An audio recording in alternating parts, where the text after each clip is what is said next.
그날 저는 남편이 미리 작성해서 제 앞에 집어던진 이혼 서류에 제 이름을 적어 넣었습니다. 그보다 더 무정할 수 없는 표정이었죠. 저는 남편의 눈에 서린 희열과 경멸을 똑똑히 보았습니다. 지난 10년간 저와 한 이불을 덮고 살아온 남자, 박서준.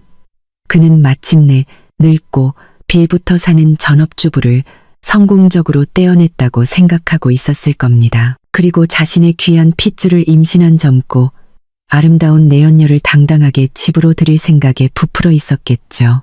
희망찬 새 출발을 꿈꾸면서 말입니다. 그는 심지어 제 입을 막고 성공한 CEO의 아량을 보여주겠다며 수백억 원이라는 거액을 던져주겠다고 친절을 베풀기까지 했습니다. 하지만 그는 틀렸습니다. 완전히 틀렸죠.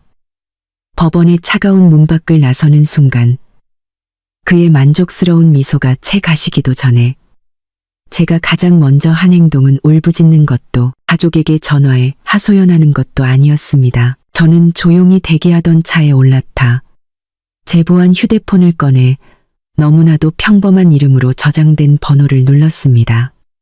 수도관 수리 기사님, 수화기 저편에서 즉시 전문성이 묻어나는 공손한 목소리가 들려왔습니다. 회장님, 무슨 짓이라도 있으십니까?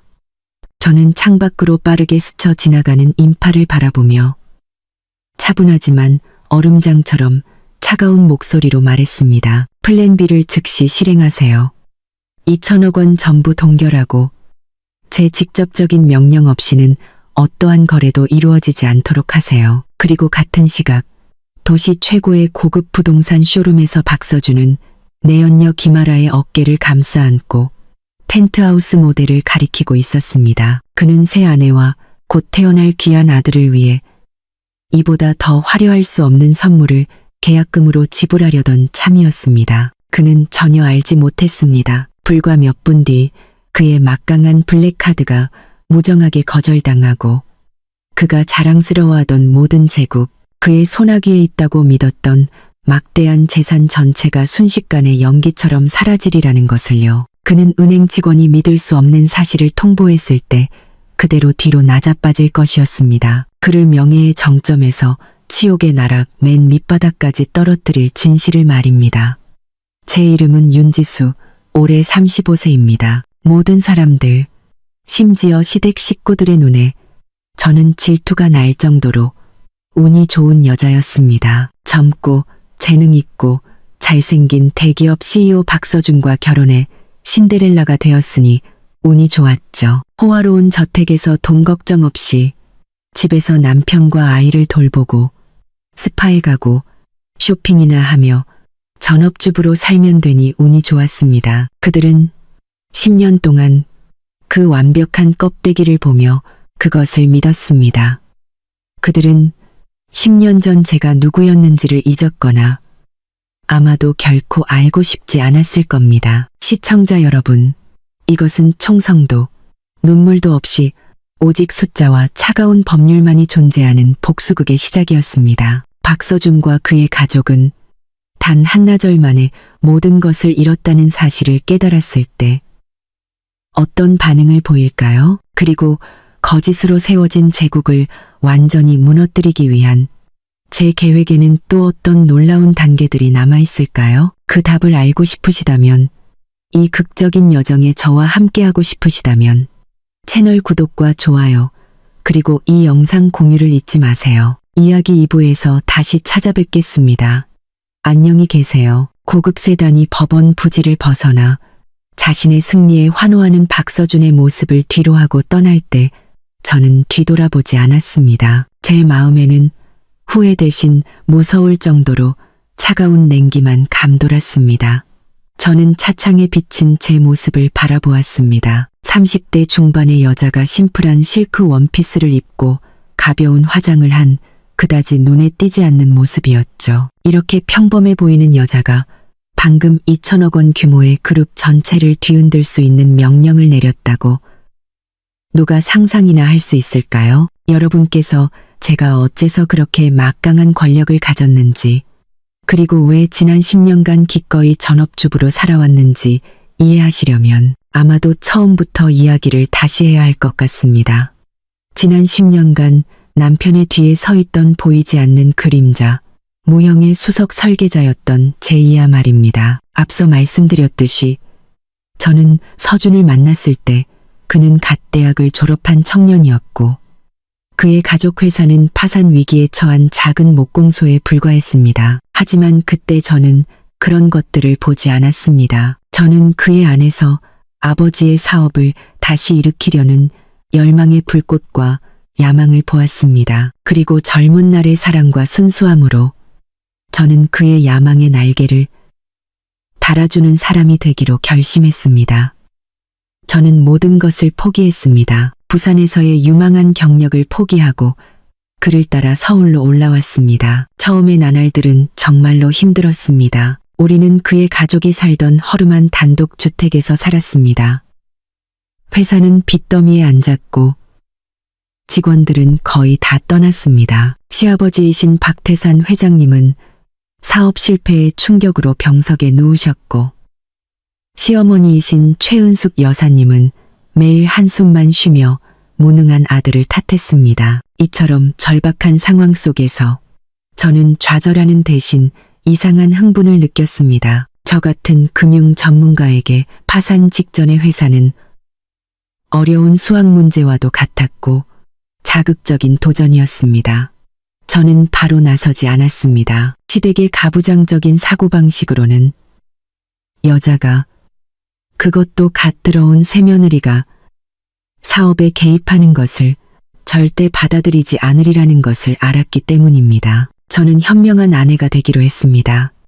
매일 밥을 짓고 편찮으신 시아버지를 돌봤습니다. 하지만 매일 밤 모두가 잠든 후 저는 서준과 함께 책상에 앉았습니다. 저는 그에게 회사의 모든 회계장부, 모든 계약서, 모든 채무 서류를 가져오라고 했습니다. 그리고 빛이 부족한 작은 방에서 저는 기업 구조조정 전문가로서의 일을 시작했습니다. 저는 여러 날 밤을 새워가며 숫자 하나하나를 분석하고 경영상의 허점과 낭비되는 지출 항목들을 찾아냈습니다. 저는 서준을 위해 밀리미터 단위까지 세세한 계획을 세웠습니다. 첫째, 불필요한 인력을 감축하고 조직을 슬림화하는 것.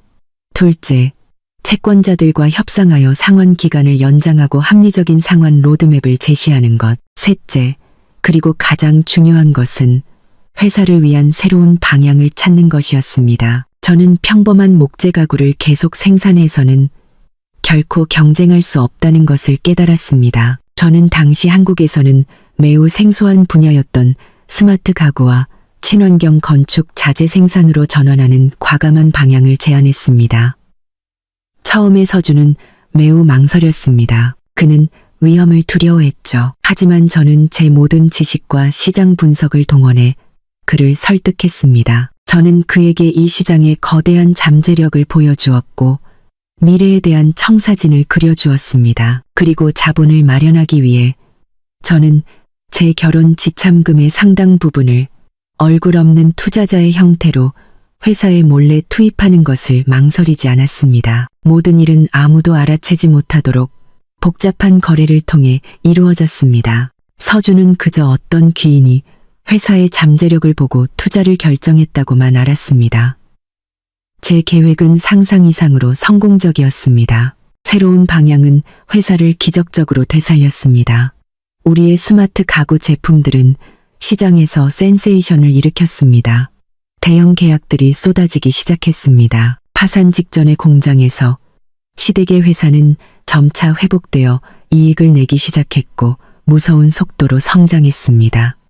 그 모든 과정에서 저는 항상 뒤에 있었습니다. 어떤 프로젝트에 투자해야 하는지, 어떤 회사를 인수해야 하는지, 심지어 어느 시점에 주식을 발행해야 하는지까지 모든 전략과 중요한 결정은 제 손에서 나왔습니다. 저는 모든 방안과 연설문을 미리 작성해서 서준에게 주었습니다. 그의 역할은 그것을 외워서 유능한 CEO의 자신감 넘치는 모습으로 대중 앞에 서는 것뿐이었습니다. 그는 얼굴이었고 저는 두뇌였습니다. 그는 무대 위에 서는 사람이었고 저는 무대 뒤에서 연출하는 감독이었습니다. 저는 그 역할에 만족했습니다. 저는 명예도 권력도 필요 없었습니다. 제가 사랑하는 남자가 성공하고 가족이 행복해지는 것을 보는 것만으로 충분했습니다. 저는 제 조용한 희생을 그가 이해하고 소중히 여겨줄 것이라고 순진하게 생각했습니다. 저는 한 남자가 너무나 쉽게 성공을 맛보게 되면 환상에 빠지게 된다는 것을 깨닫지 못했습니다. 그는 자신에게 이 모든 것을 가져다 준 사람이 누구인지를 잊어버리고 부엌대기 아내 대신 더 좋고 새로운 것을 가질 자격이 있다고 생각하기 시작할 것입니다. 10년 동안 그림자로 살면서 저는 그가 제국을 건설하는 것을 도왔습니다. 하지만 그 10년 동안 저는 무심코 환상과 배신이라는 괴물을 만들어냈고 결국 그 괴물이 돌아와 제 사랑과 행복을 모두 삼켜버렸습니다. 아마 여러분은 제가 어떻게 그렇게 막강한 권력을 가졌는지 궁금해하실 겁니다. 어떻게 전화 한 통으로 그룹 전체의 자산을 동결시킬 수 있었을까요? 단지 제가 뒤에서 전략을 짜고 조언했기 때문일까요? 아닙니다. 여러분, 만약 그랬다면 서준이 변심했을 때 그는 저를 쉽게 게임에서 제외시킬 수 있었을 겁니다. 제 진정한 권력은 그것은 거의 10년 전에 맺어진 비밀, 엄청난 약속에서 비롯된 것입니다. 시댁 식구 중 유일하게 제 가치를 제대로 알아봐준 단 한 사람과의 약속이었습니다. 그분은 바로 제 시아버지 박태산 회장님이셨습니다. 제가 처음 시집왔을 때 박 회장님은 인생에서 가장 좌절한 시기를 보내고 계셨습니다. 평생을 바쳐 일군 사업이 결국 파산 위기에 직면했고 그로 인해 병까지 얻으셨습니다. 병원에서 아버님을 간호하는 동안 저는 며느리의 도리를 다했을 뿐만 아니라 그분을 친아버지처럼 여겼습니다. 우리는 많은 시간 동안 대화를 나누고 속마음을 털어놓았습니다. 그는 산전수전을 다 겪은 총명하고 날카로운 분이셨습니다. 병상에 누워 계시면서도 그는 회사의 미래에 대한 고민을 멈추지 않으셨습니다. 그리고 바로 그 대화들 속에서 그는 한 가지 사실을 금방 깨달으셨습니다. 아내가 늘 무시하던 이 시골 출신 며느리가 경영과 재무에 있어 비범한 두뇌를 가졌다는 것을 말입니다. 그는 제가 그의 과거 경영 전략의 오류를 정확히 지적하고 대담하면서도 논리적인 새로운 아이디어를 제시하는 것에 매우 놀라셨습니다. 동시에 그는 또 다른 고통스러운 진실을 깨달으셨습니다. 그의 외아들 박서준은 겉모습은 번지르르하고 야망도 있지만 실제로는 리더에게 필요한 결단력, 예민함, 그리고 냉철함이 부족하다는 것을요. 그는 이 모든 사업을 서준에게 맡기면 머지않아 다시 무너질 것이라는 것을 알고 계셨습니다. 그는 번민하고 많이 생각하셨습니다. 그리고 어느 날 저녁 병실에 두 사람만 남았을 때 그는 아마도 그의 인생에서 가장 중요한 결정을 내리셨습니다. 아가, 그는 저를 부르셨습니다. 목소리는 약했지만 눈빛은 매우 명민했습니다. 내게 부탁할 일이 하나 있다. 아주 중대한 일인데 내게 맡기고 싶구나. 어떤 일이 있어도 서준이와 이 가문의 사업을 절대 버리지 않겠다고 약속해 줄 수 있겠니? 당시 서준에 대한 뜨거운 사랑으로 가득했던 저는 망설임 없이 고개를 끄덕였습니다. 네, 아버님, 약속드릴게요. 좋다. 그는 안도의 한숨을 쉬셨습니다. 그럼 내 말을 잘 듣거라. 나도 내가 살 날이 얼마 남지 않았다는 걸 안다. 하지만 내 평생의 심혈을 기울인 것이 연기처럼 사라질 위기에 처해 있는데 눈을 감을 수가 없구나. 서준이, 나는 그 아이의 성정을 안다. 착한 아이지만 리더의 자질은 없어. 너무 사람을 쉽게 믿고 감정에 잘 휘둘리지. 하지만 너는, 그는 제 눈을 똑바로 쳐다보셨습니다. 너는 상어의 두뇌를 가졌어. 냉철하고 결단력 있고 사람의 마음을 꿰뚫어 보지. 이 배를 조종할 수 있는 사람은 바로 너다. 그리고 그는 엄청난 계획을 말씀하셨습니다. 그는 자신의 개인 변호사에게 비밀리에 유언장을 작성하도록 했습니다. 더 정확히 말하면 모든 재산의 운영 및 소유권을 위임하는 신탁 계약서였습니다. 그 계약서에 따르면 그가 사망한 후 회사 지분의 80%에 해당하는 그의 모든 주식은 박서준이나 그의 어머니에게 상속되는 것이 아니라 해외 투자 신탁 재단으로 이전될 것이었습니다. 그리고 그 재단을 관리하고 모든 권한을 행사할 수 있는 유일한 사람으로 지정된 이는 바로 저 윤지수였습니다. 내가 이렇게 하는 것은 그는 설명하셨습니다. 내 아들을 믿지 못해서가 아니라 너무나 사랑하기 때문이다. 나는 그 아이가 너무 큰 부담을 지는 것을 원치 않는다. 너는 뒤에서 두뇌 역할을 하며 생사를 가르는 결정을 내리는 사람이 될 것이다. 그리고 서준이는 얼굴마담, 즉 대표가 될 것이다. 여전히 CEO로서 모든 영화와 부귀를 누리고 후한 연봉과 보너스를 받을 것이다. 하지만 진정한 권력은 내 손에 있어야 한다. 그래야만 이 회사가 생존하고 발전할 수 있다. 그 약속에는 저에 대한 매우 엄격한 구속 조항도 있었습니다. 저는 회사를 계속 발전시켜야 할 책임이 있었고 회사를 팔거나 약화시켜서는 안 되었습니다. 저는 또한 서준과 그의 어머니의 삶을 돌볼 책임이 있었고 그들에게 풍족한 삶을 보장해야 했습니다. 그리고 가장 중요한 것은 이 비밀은 제가 공개할 필요가 있다고 느낄 때까지 반드시 지켜져야 한다는 것이었습니다. 그것은 무거운 짐이었지만 동시에 시아버지께서 제게 주신 절대적인 신뢰였습니다. 아버님이 돌아가시던 날 저는 그의 영정 앞에서 그가 당부하신 대로 하겠다고 약속했습니다. 그리고 지난 10년 동안 저는 그렇게 했습니다. 저는 조용히 회사를 운영하며 파산 직전에 목공소를 2천억 원 규모의 제국으로 만들었습니다. 저는 서준에게 화려한 경력을, 시어머니에게는 왕비 같은 삶을 주었습니다. 저는 제 책임을 다했습니다. 하지만 아마도 제 시아버지는 아무리 총명하셨다 해도 한 가지는 예측하지 못하셨을 겁니다. 한 남자가 너무나 쉽게 권력과 명예를 얻게 되면 환상과 배신을 낳게 된다는 것을요. 그리고 그가 가장 신뢰했던 며느리가 막다른 길에 몰렸을 때 그녀는 더 이상 조용한 그림자로 남지 않을 것이라는 것을요. 그녀는 그가 부여한 바로 그 권력을 사용하여 자신을 위한 정의를 되찾을 것입니다. 돌아가신 시아버지의 비밀 유언장은 단순한 위임이 아니라 보검이었습니다. 그리고 이제 그 보검을 칼집에서 뽑을 때가 되었습니다. 돌아가신 시아버지께서 맡기신 비밀 유언장과 절대적인 권력으로 저는 박씨 가문의 사업 제국을 재건하고 건설하는 일에 착수했습니다. 하지만 저는 그 일을 마치 두꺼운 벨벳 커튼 뒤에 서서 완벽한 연극을 만들기 위해 각시를 교묘하게 조종하는 인형극 예술가처럼 매우 정교하고 조용하게 해냈습니다. 제 바로 곁에 있는 남편 박서준과 한 집에 사는 시어머니 최 여사님을 포함하여 그 누구도 저의 진짜 역할을 알아채지 못했습니다. 그들은 기적적인 결과와 눈부신 성공만을 볼 수 있었을 뿐 그 모든 기적을 만들어낸 사람이 바로 그들이 늘 무시하던 전업주부 며느리라는 사실은 전혀 몰랐습니다. 제 사무실은 마천루에 반짝이는 이름표가 달린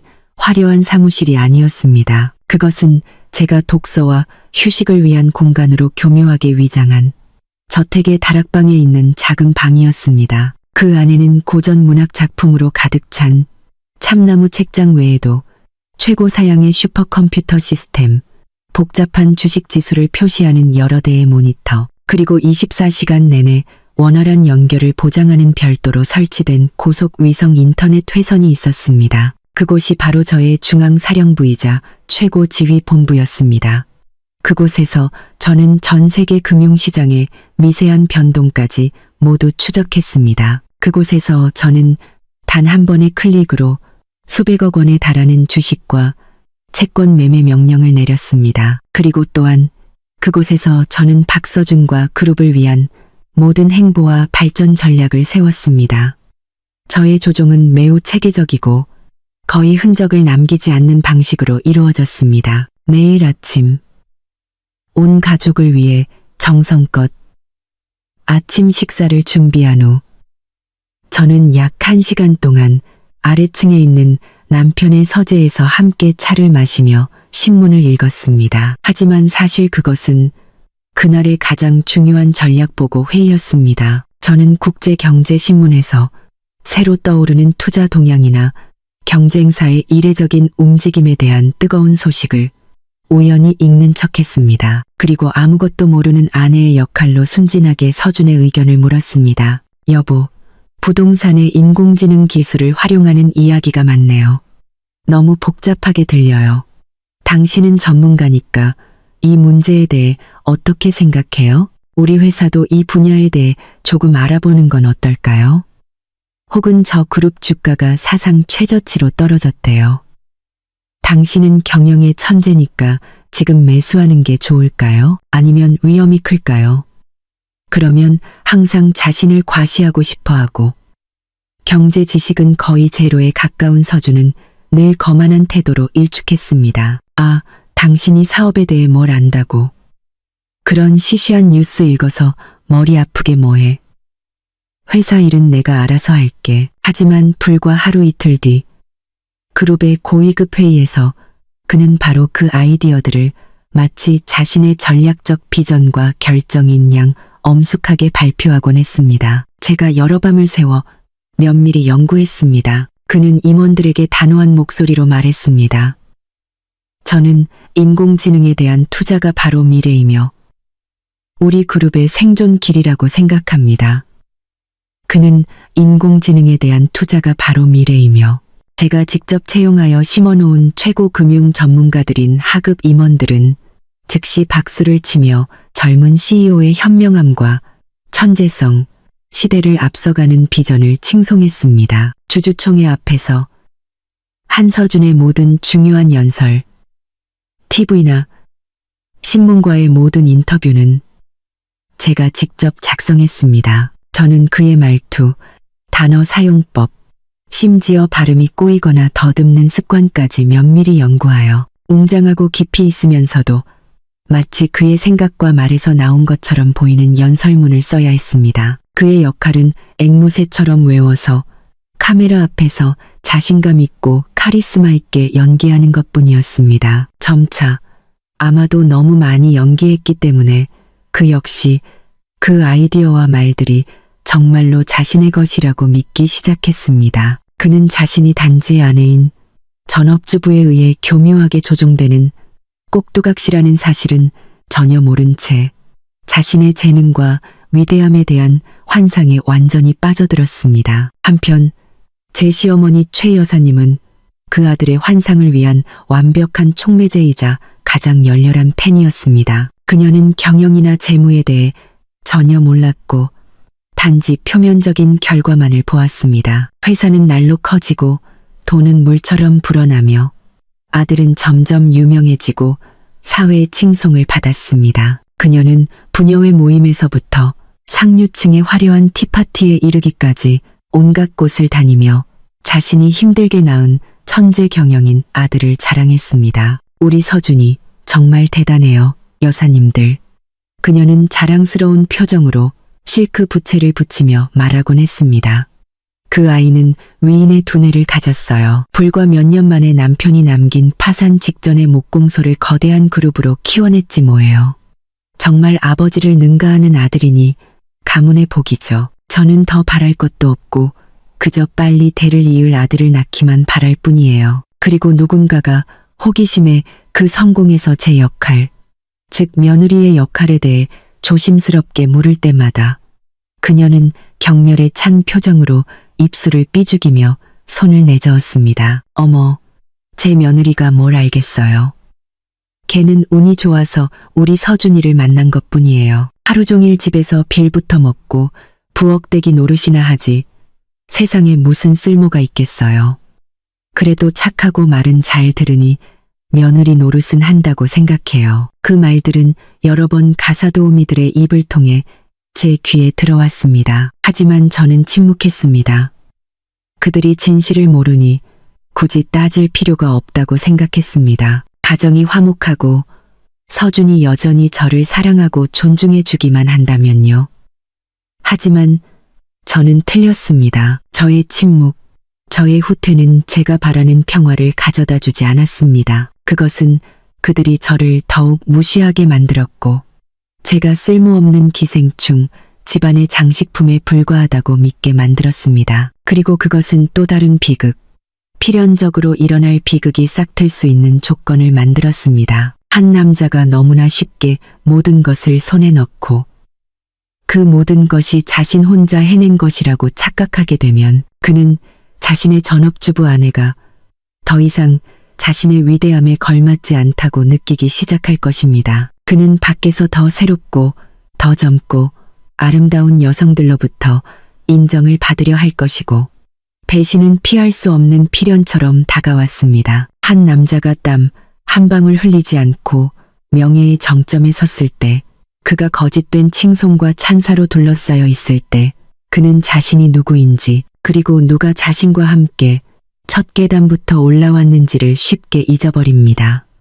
그리고 제 남편 박서준은 그 무정한 법칙에 더할 나위 없이 완벽한 증거였습니다. 제 보이지 않는 손 아래 2천억 원 규모의 제국이 굳건히 형성되었을 때, 그의 CEO 자리가 흔들리지 않게 되었을 때, 그는 충실한 남편, 가정적인 남자라는 껍데기가 너무 답답하고 지루하게 느껴지기 시작했습니다. 그는 자신이 남자다움이라고 착각하는 것을 증명하기 위해 새로운 모험과 정복을 갈망하기 시작했습니다. 그리고 그녀는 필연처럼 당시 그의 필요에 완벽하게 부합하는 선택지로 나타났습니다. 김아라, 이제 막 연예계에 발을 들인 젊은 모델로 글래머러스한 몸매와 순수하면서도 계산적인 아름다운 얼굴을 가졌습니다. 그녀는 그룹 마케팅 부서에 의해 제주도의 고급 리조트 부동산 프로젝트의 대표 얼굴로 고용되었습니다. 그리고 함께 일하는 동안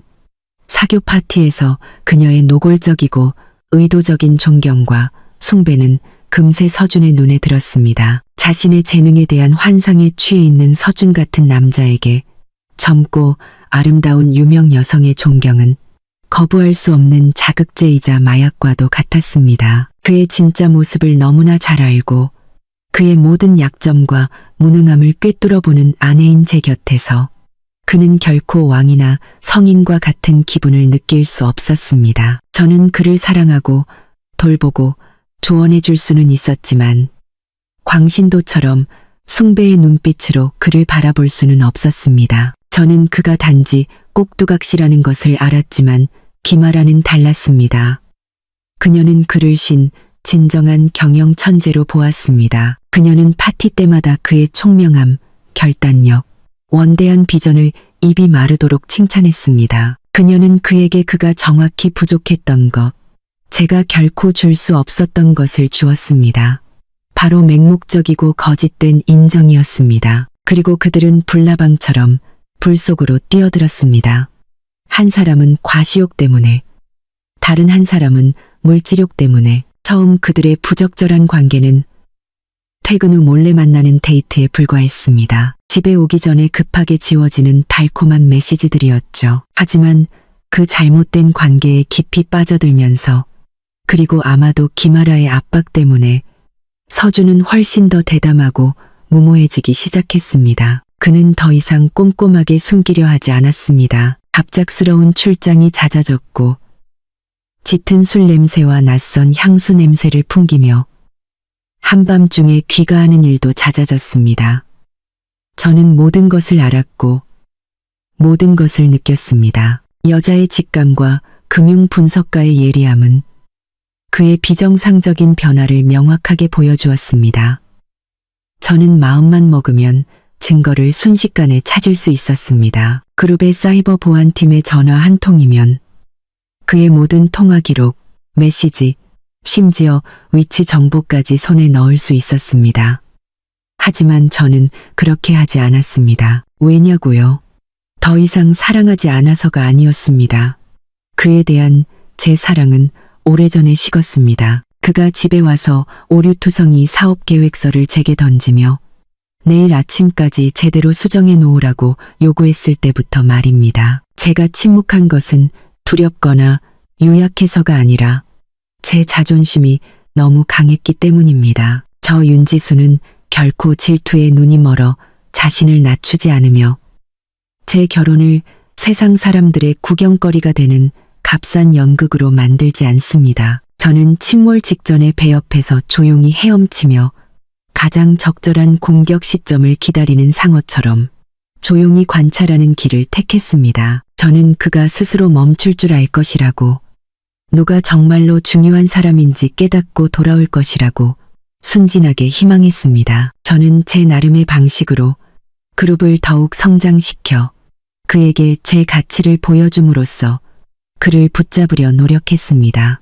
하지만 제 모든 노력은 헛수고였습니다. 그의 눈에 제 침묵은 관용이 아니라 기생하는 여자의 유약함과 무력함이었습니다. 그것은 제가 결코 그를 떠나지 못할 것이고 이 호화로운 삶을 포기하지 못할 것이라고 그를 더욱 확신하게 만들었습니다. 그는 10년 동안 사회에 발을 들여놓지 않은 전업주부인 제가 그의 지원 없이는 어떻게 살 수 있겠냐고 생각했습니다. 그 환상은 기마라의 불러오는 배와 함께 그를 마지막 결정, 가장 잔인하고 무정한 결정으로 내몰았습니다. 그는 저를 버리고 그의 내연녀와 당당하고 합법적으로 함께하기로 결정했습니다. 그는 우리의 결혼 7주년 기념일에 제가 가장 약하고 상처받기 쉬울 것이라고 생각한 바로 그날에 결정적인 일격을 가하기로 했습니다. 그는 그녀를 집으로 데려와 자신의 배신을 공공연히 드러냈고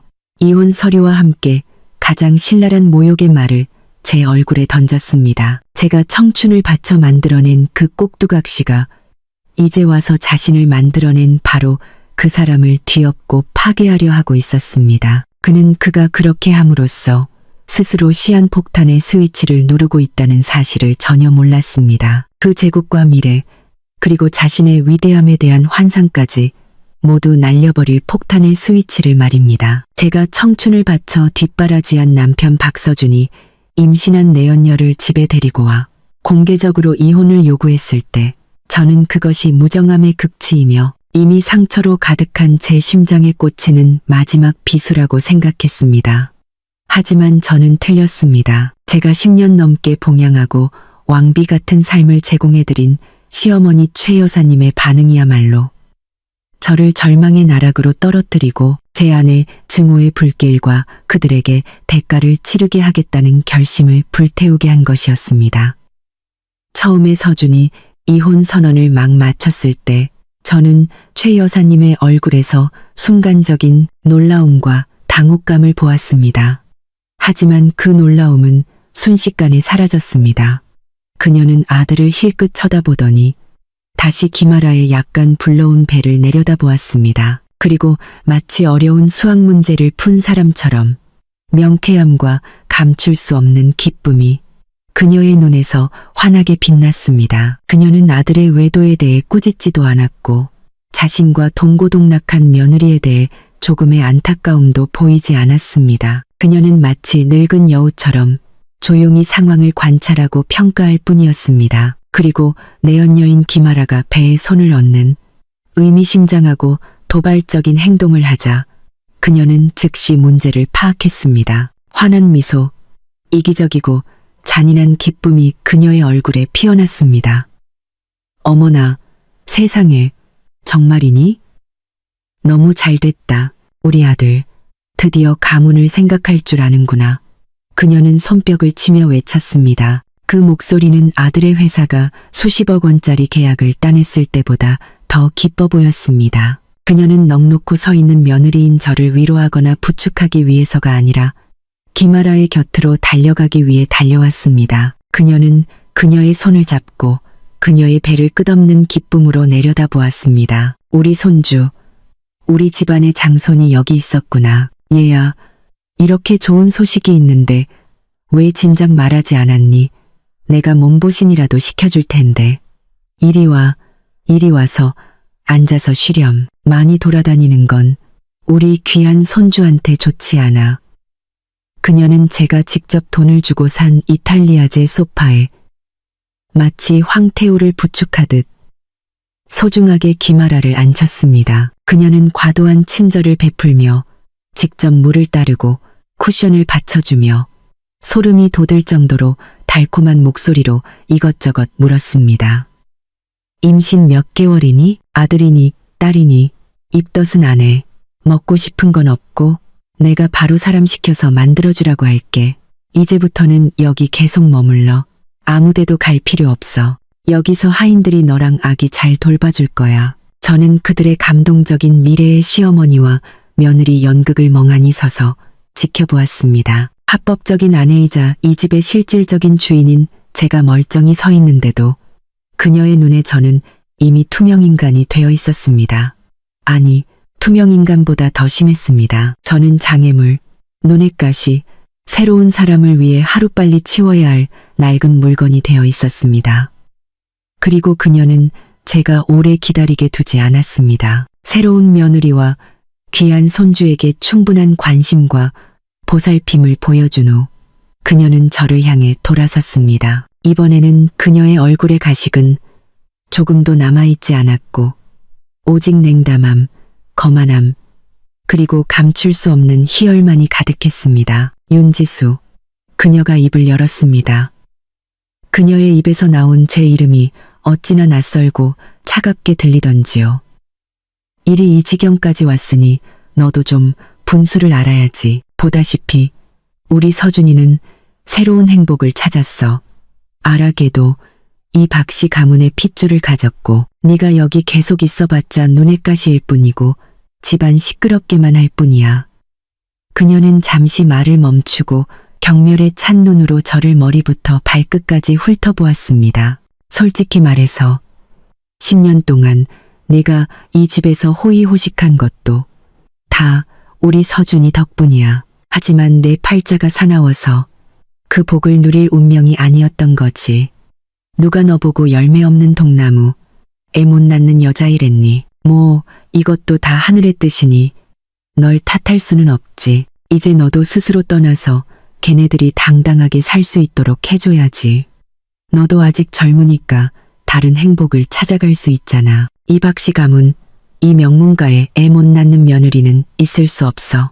애 못 낳는다고. 그 두 단어를 그녀는 친구나 친척들과의 통화에서 제 등 뒤에서 수없이 반복했습니다. 하지만 이렇게 제 면전에 대고 무자비하고 모욕적으로 말한 것은 이번이 처음이었습니다. 어머니, 왜 지수 씨한테 그렇게 말씀하세요?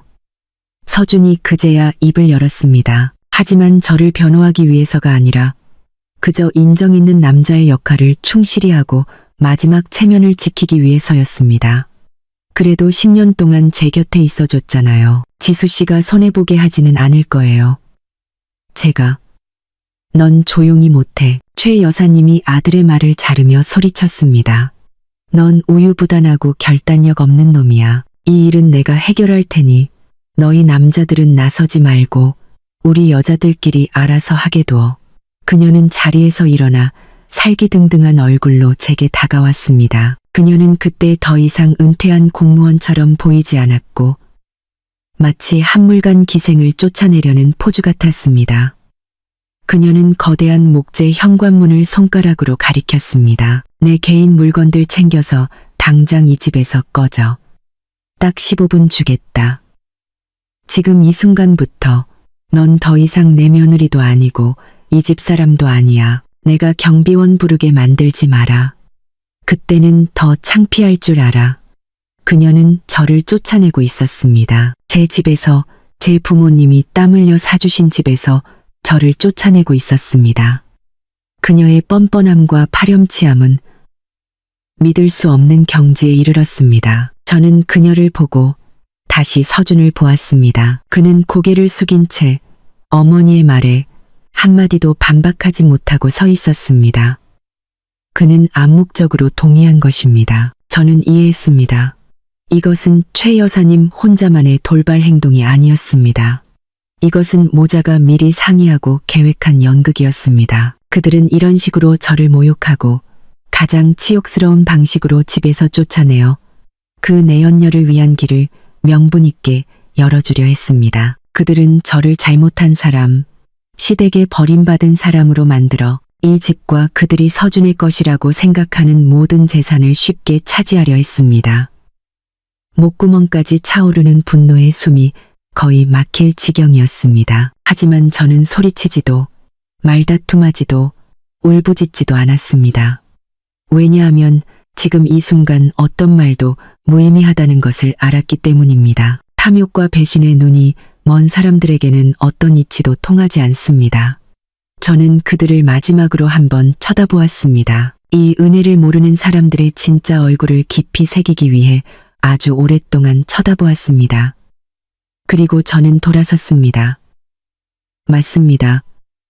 저는 떠날 것입니다. 하지만 저는 두 손 빈 채로 치욕스럽게 떠나지는 않을 것입니다. 저는 떠나면서 제게 속한 모든 것을 가져갈 것이고 또한 그들이 오늘 이 쫓아내는 연극에 대해 가장 비싼 대가, 상상도 할 수 없는 대가를 치르게 할 것입니다. 눈엣가시 갔던 저를 집에서 성공적으로 쫓아낸 후 박서준과 그의 어머니는 기쁨과 환희에 완전히 잠겼습니다. 그들은 그날 밤 바로 액땜을 하고 새 식구를 환영하기 위해 작은 파티를 열었습니다. 최 여사님은 집안을 돌아다니며 아들의 결단력과 미래 며느리의 싹싹함을 입이 마르도록 칭찬했습니다. 서준도 처음에는 약간의 죄책감을 느꼈지만 이내 김아라의 달콤한 애교에 모든 것을 잊었습니다. 그는 인생에서 가장 올바른 결정을 내렸다고 완전히 믿었습니다. 그는 지루한 과거를 벗어던지고 더 찬란한 미래로 나아갔다고 생각했습니다. 다음 날 아침 CEO의 품격을 보여주고 임신한 내연녀의 마음을 사로잡기 위해 서준은 약속대로 김아라에게 새 빌라를 사주기로 결심했습니다. 그는 현재의 빌라가 호화롭기는 하지만 과거의 흔적이 묻어 있어 새로운 여주인에게는 어울리지 않는다고 말했습니다. 그는 완전히 새로운 곳에서 완전히 새로운 시작을 원했습니다. 그는 자신의 고급 포르쉐를 몰고 명품 인부복을 입은 김아라를 태우고 서울에서 가장 비싼 강변 신도시로 향했습니다. 이곳은 슈퍼리치들만을 위한 펜트하우스와 수십억 원짜리 빌라들이 모여있는 곳이었습니다. 서준은 전용 수영장과 아름다운 한강의 전경을 한눈에 담을 수 있는 약 500제곱미터 규모의 복층 듀플렉스 펜트하우스를 점 찍어 두었습니다. 가격은 당연히 천문학적인 500억 원이었습니다. 성공한 사업가의 모습과 자신감 넘치는 태도로 쇼룸에 들어선 서준은 즉시 판매 직원들에게 둘러싸여 왕처럼 대접받았습니다. 그는 김아라의 어깨를 감싸 안고 한 바퀴 둘러본 뒤 가장 비싼 펜트하우스 모델을 손으로 가리켰습니다. 이걸로 하죠. 그는 마치 시장에서 채소를 사듯 무심하게 말했습니다. 판매 직원들은 모두 감탄했습니다. 김아라는 얼굴이 빨개질 정도로 행복해했습니다. 그녀는 서준의 몸에 기댔고 눈에는 자부심과 숭배가 가득했습니다. 네, 박 대표님. 정말 훌륭한 선택이십니다. 절차를 완료하기 위해 아파트 가격의 10%에 해당하는 50억 원을 먼저 계약금으로 지불해 주셔야 합니다. 카드로 결제하시겠어요? 아니면 계좌 이체하시겠어요? 카드요. 서준이 퉁명스럽게 대답했습니다. 그는 악어가죽 지갑에서 슈퍼 VIP 고객을 위한 한도 없는 강력한 블랙 신용카드를 꺼냈습니다. 그는 자랑스러운 표정으로 직원에게 카드를 건넸습니다. 이 순간이야말로 그가 가장 기다려온 순간이었습니다. 미인 앞에서 자신의 부와 권력을 과시하는 순간 말입니다. 직원은 공손하게 카드를 받아 POS 단말기에 넣었습니다. 그녀는 50억 원을 입력한 뒤 서준에게 단말기를 건네 비밀번호를 입력하게 했습니다. 서준은 무심하게 익숙한 숫자 몇 개를 눌렀습니다. 그와 김아라 모두 삑소리와 함께 영수증이 인쇄되기를 숨죽여 기다리고 있었습니다. 하지만 익숙한 삑소리 대신 POS 단말기 화면에는 붉은색 글씨가 나타났습니다. 거래가 거절되었습니다. 은행에 문의하십시오. 서준의 얼굴에서 미소가 굳었습니다. 왜 이러죠? 당신 내기계에 문제가 있는 것 같군요. 다시 해보세요. 그가 약간 짜증 섞인 목소리로 말했습니다. 직원도 약간 당황했습니다. 그녀는 기계를 재부팅한 뒤 다시 카드를 긁었지만 결과는 마찬가지였습니다. 거래 거절. 이때는 서준뿐만 아니라 김아라도 뭔가 잘못되었다는 것을 느끼기 시작했습니다. 주위 직원들의 표정도 감탄해서 약간의 의심으로 바뀌기 시작했습니다. 말도 안 돼. 서준이 소리쳤고 체면이 깎이는 것을 느끼기 시작했습니다. 이 카드는 절대 문제 없어. 당신 매니저 불러와. 매니저가 급히 달려왔고 상황을 들은 뒤 정중하게 다른 방법으로 시도해 볼 것을 제안했습니다. 혹시 은행 앱을 통해 직접 계좌 이체를 해보시는 건 어떨까요? 서준은 발끈하며 휴대폰을 꺼냈습니다. 그는 평소 수천억, 수조 원의 숫자가 춤추는 것을 보던 은행 앱에 로그인했습니다. 하지만 오늘 화면이 나타났을 때 그의 온몸은 마치 전기에 감전된 것 같았습니다. 모든 숫자가 사라졌습니다. 개인 계좌, 회사 계좌, 연계된 투자 계좌까지 모든 계좌의 잔액은 단 하나의 숫자 0으로 표시되어 있었습니다. 이게 대체 뭐야? 서준이 더듬거리며 말했고 차가운 땀이 이마에 맺히기 시작했습니다. 그는 로그아웃했다가 다시 로그인했지만 결과는 변하지 않았습니다. 각 계좌 아래에는 붉은색의 작은 안내 문구가 있었습니다. 고객님의 계좌는 최종 소유자의 요청에 따라 임시 동결되었습니다. 모든 거래가 무효화되었습니다. 최종 소유자. 그게 누구란 말인가? 자신이 CEO이자 그룹의 최고 경영자가 아니었던가? 서준 씨, 무슨 일이에요? 김아라가 서준의 넉나간 표정을 보고 걱정스럽게 물었습니다. 조용히 해. 서준이 소리쳤고 더 이상 평정을 유지할 수 없었습니다. 그는 급히 일어나 구석으로 가서 전화를 걸기 시작했습니다. 첫 번째 전화는 그룹의 재무이사에게였습니다. 황 이사님, 회사 계좌들의 무슨 일입니까?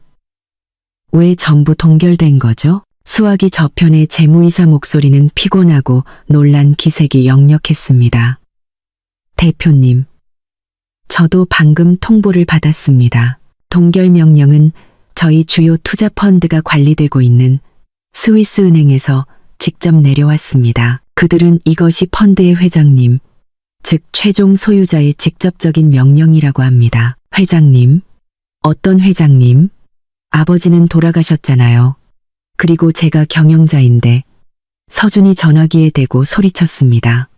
저도 잘 모르겠습니다. 대표님.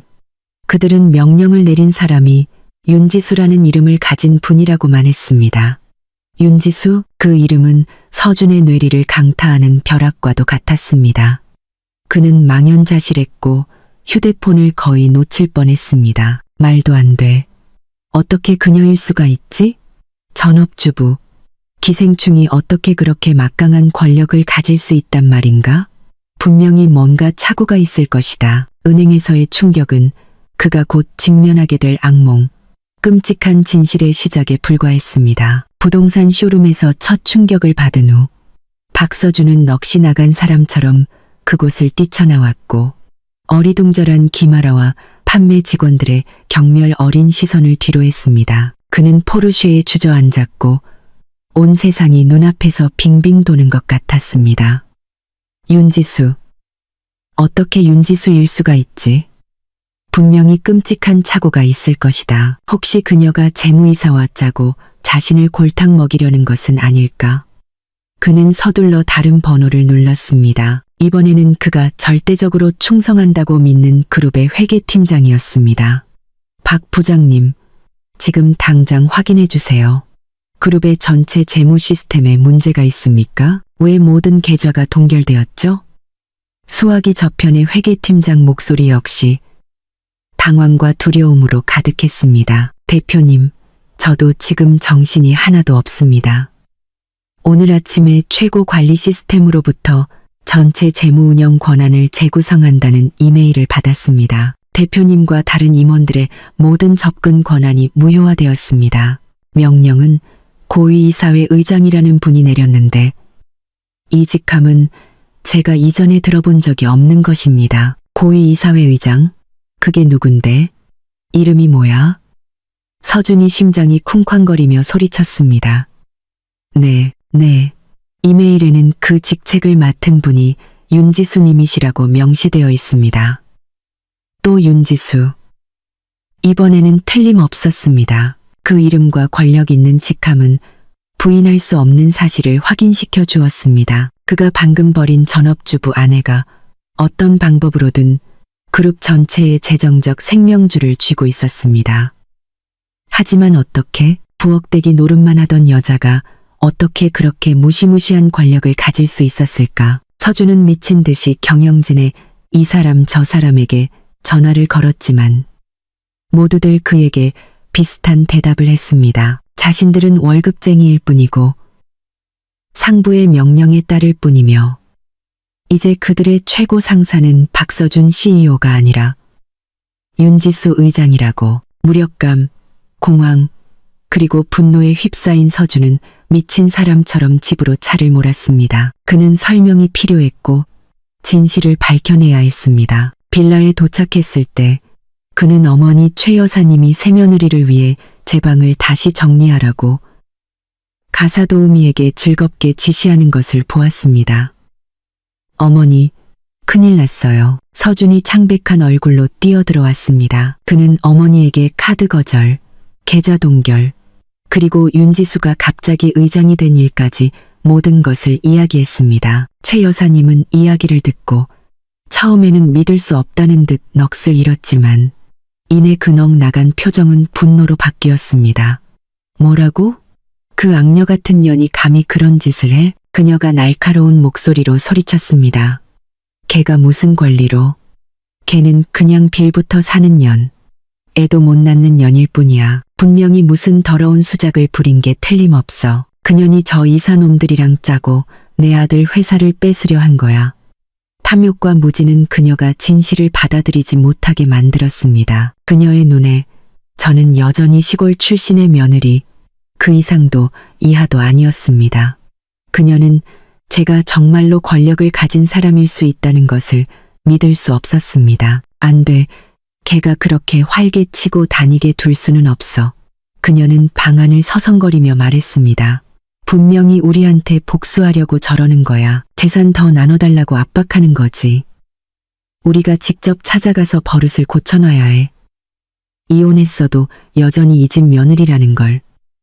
함부로 나대면 안 된다는 걸 알려줘야지. 시아버지라는 권력에 대한 분노와 환상은 그녀를 눈멀게 만들었습니다. 그녀는 그들과 저의 위치가 이제 완전히 뒤바뀌었다는 것을 깨닫지 못했습니다. 그녀는 여전히 시어머니의 위세로 저를 압도하고 가르칠 수 있다고 생각했습니다. 가자, 어서 날 걔가 있는 곳으로 데려다줘. 그녀가 아들에게 명령했습니다. 듣자 하니 걔 친구네 펜트하우스, 그 시그니엘 레지던스에 임시로 머물고 있다면서? 거기로 가자. 내가 직접 따져 물어야겠어. 본때를 보여줘야지. 서준도 이때 공황과 분노에 휩싸여 있었습니다.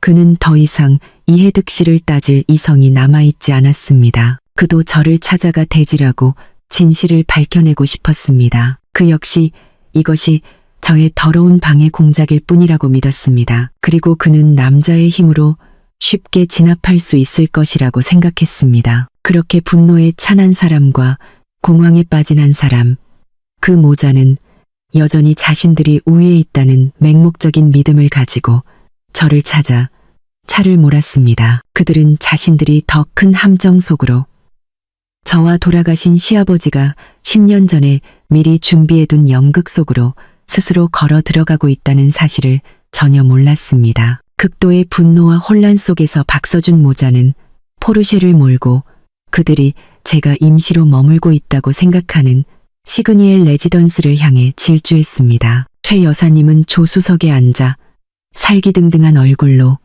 저를 독사, 은혜를 원수로 갚는 년이라며 입에 담지 못할 욕설을 퍼부었습니다. 그녀는 심지어 머릿속으로 계획까지 세웠습니다.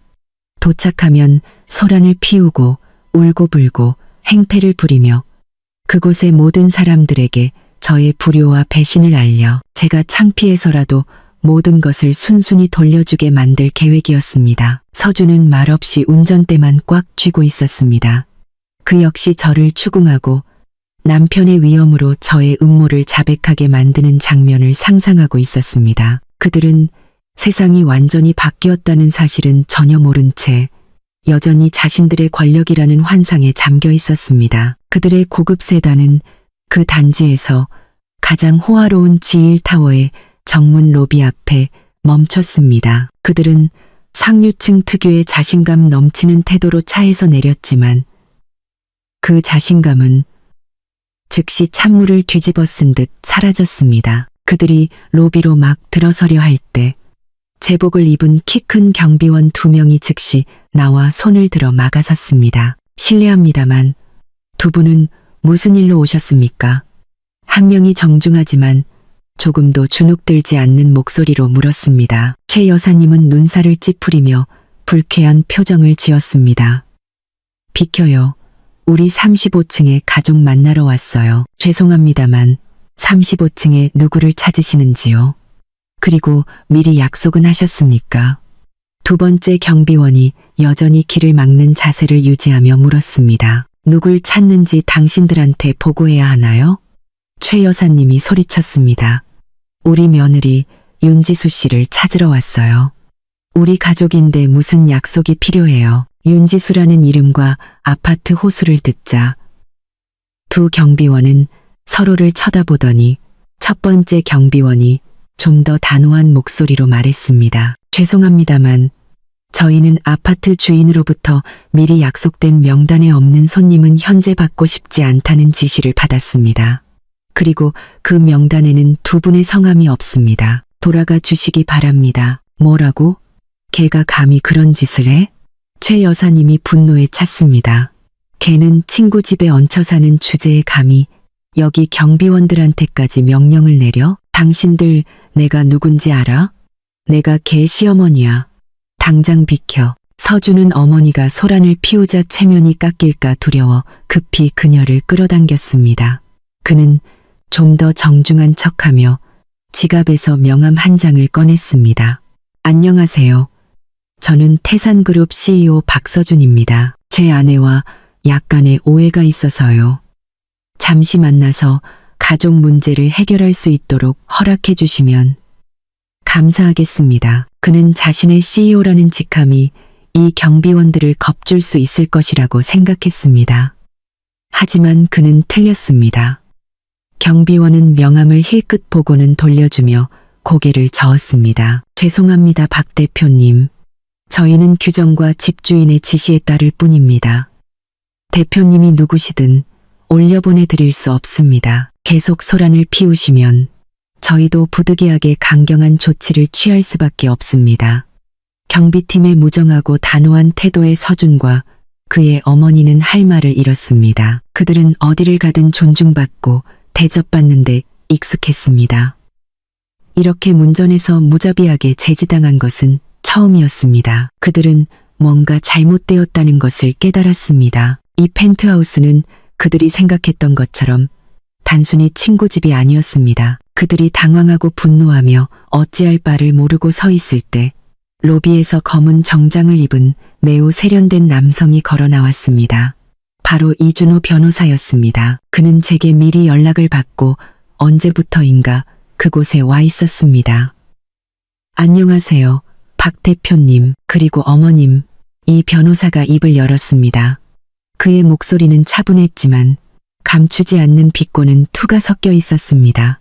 지수 씨를 찾으러 오셨군요. 안타깝게도 그녀는 여기 없습니다. 너는 지수 그년 변호사 맞지? 최 여사님은 예전에 제 서류 몇 가지를 처리하러 집에 왔던 이 변호사를 알아봤습니다. 말해봐. 지수 그년 어디 숨어 있어? 너도 걔랑 짜고 우리 집 재산을 훔치려는 거지? 이 변호사는 그저 미소를 지었습니다. 어머님, 말씀 조심하셔야겠습니다. 무고죄도 가벼운 죄가 아닙니다. 저는 누구와도 공모하지 않았습니다. 저는 단지 제 의뢰인이자 이 펜트하우스의 실소유주이신 분의 위임에 따라 제 일을 할 뿐입니다. 윤지수 씨요? 소유주라고요? 서준과 최 여사님은 귀를 의심하며 동시에 소리쳤습니다. 이 펜트하우스가 그녀의 것이라고? 정확합니다. 이 변호사가 고개를 끄덕였습니다. 3년 전에 그녀가 자신의 개인 자금으로 매입했습니다. 단지 과시하고 싶지 않아서 아무에게도 말하지 않았을 뿐입니다. 아, 그리고 이 집뿐만이 아닙니다. 이 변호사는 잡담하듯 말했습니다. 아마 부산과 제주도에도 몇 채 더 가지고 계실 겁니다. 저도 정확히는 기억나지 않네요. 이 변호사의 말은 서준 모자의 머리를 연이어 내리치는 망치와도 같았습니다. 그들은 완전히 충격에 빠졌습니다. 그들이 항상 빌부터 사는 존재라고 멸시했던 며느리, 아내가 그들이 전혀 모르는 사이에 거대한 개인 재산을 조용히 소유하고 있었습니다. 하지만 회사 일은요? 왜 그녀가 회사 계좌를 동결할 권리가 있는 거죠? 서준이 더듬거리며 물었습니다. 이것이야말로 그를 가장 공포에 떨게 한 것이었습니다. 아, 그 일이요? 이 변호사가 수수께끼 같은 미소를 지었습니다. 그 일에 대해서는 두 분이 저에게 물어볼 것이 아니라 다른 분에게 물어보셔야 할 것 같습니다. 아마도 두 분이 아주 오랫동안 잊고 지낸 분일 겁니다. 바로 그때 이 변호사 뒤에서 다른 남자가 걸어 나왔습니다. 초라한 모습의 낡은 옷을 입고 손에는 야구 모자를 든 남자였습니다. 바로 수십 년 전부터 제 시아버지를 모셨던 늙은 운전기사 김 기사님이었습니다. 그를 보자 서준과 최 여사님은 더욱 혼란스러워했습니다. 김 기사님, 왜 여기 계세요? 김 기사님은 대답하지 않고 고개를 숙이며 떨리는 목소리로 말했습니다. 도련님, 사모님, 돌아가신 회장님께서 제게 당부하셨습니다.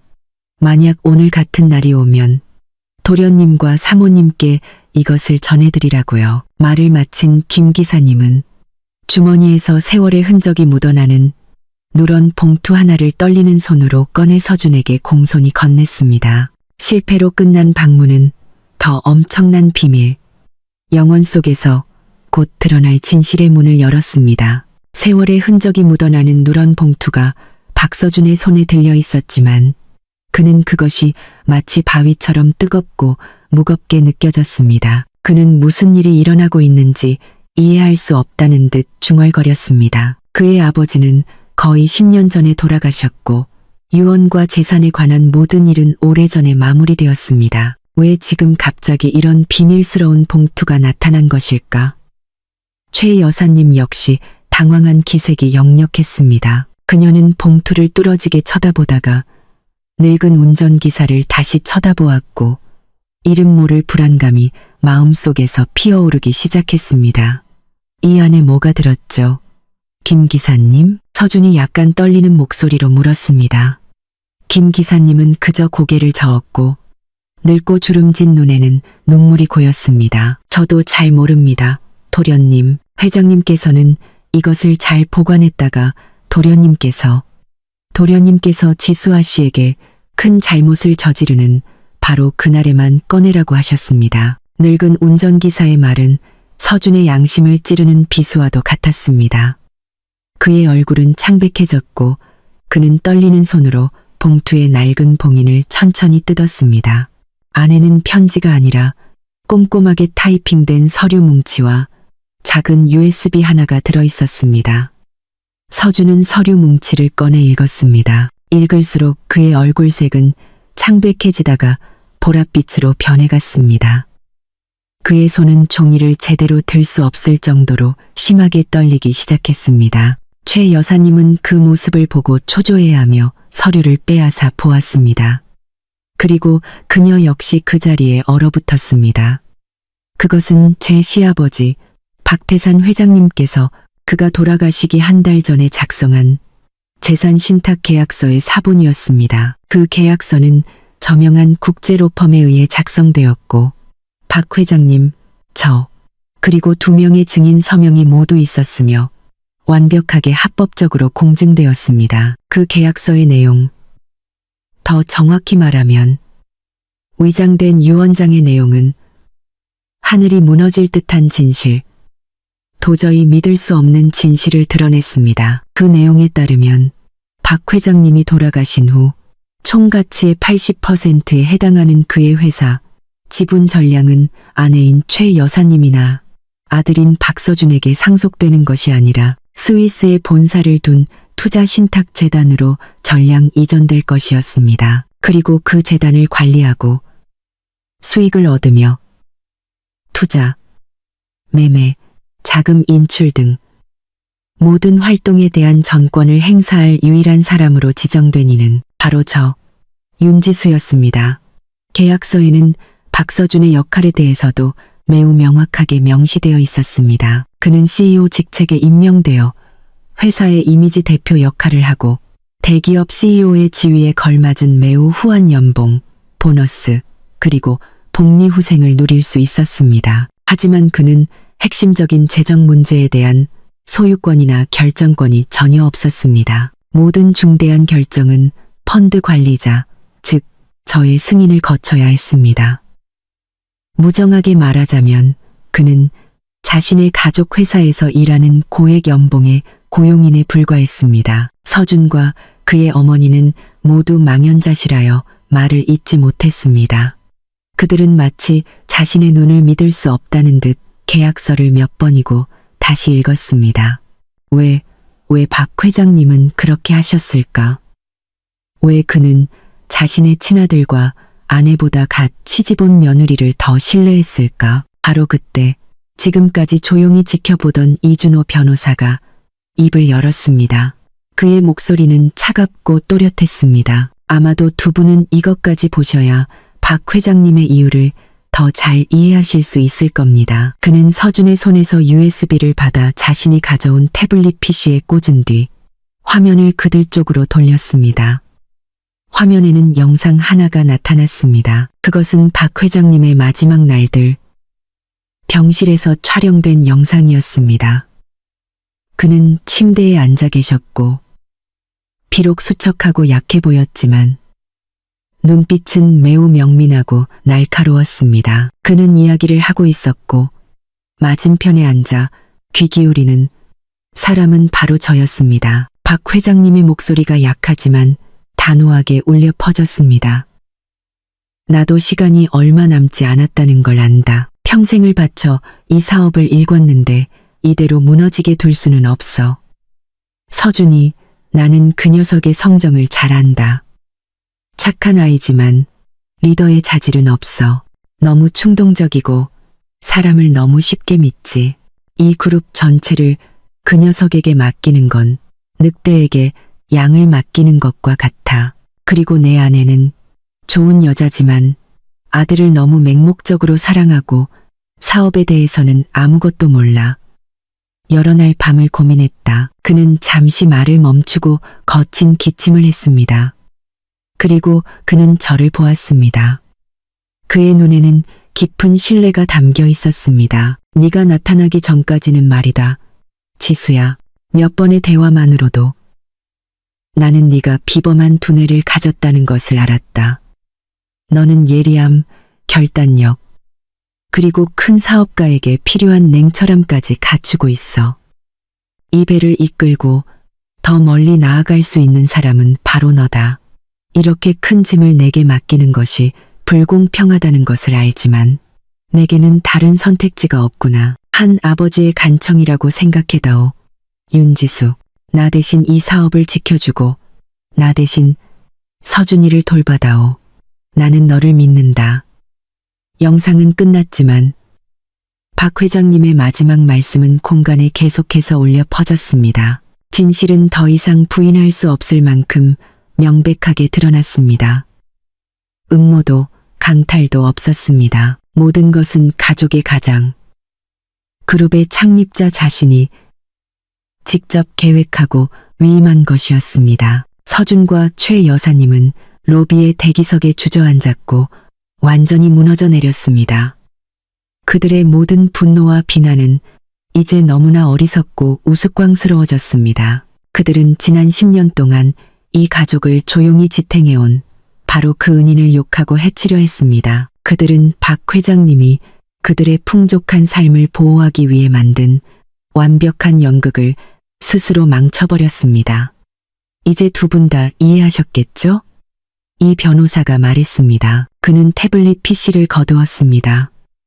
윤지수 씨는 누구의 것도 빼앗지 않았습니다. 오히려 그녀는 박 회장님의 유언을 충실히 이행하며 파산 직전의 회사를 2천억 원 규모의 제국으로 만들기 위해 지칠 줄 모르고 일했습니다. 두 분이 오늘날과 같은 삶을 살 수 있도록 말입니다. 계좌 동결 명령은 복수 행위가 아니라 단지 그녀가 자신의 합법적인 권한, 즉 소유주로서 두 분이 야기한 위험으로부터 자산을 보호하기 위한 권리를 행사한 것뿐입니다. 진실은 드러났지만 그것은 안도감 대신 더 큰 망연자실과 절망만을 가져다 주었습니다. 서준 모자는 그들이 재산뿐만 아니라 모든 것을 잃었다는 것을 깨달았습니다. 돌아가신 아버지이자 남편의 신뢰를 잃었고 고개를 들고 살 수 있는 자격마저 잃었습니다. 하늘이 무너질 듯한 진실이 밝혀진 후 박서준과 그의 어머니는 더 이상 건물 로비에서 소란을 피울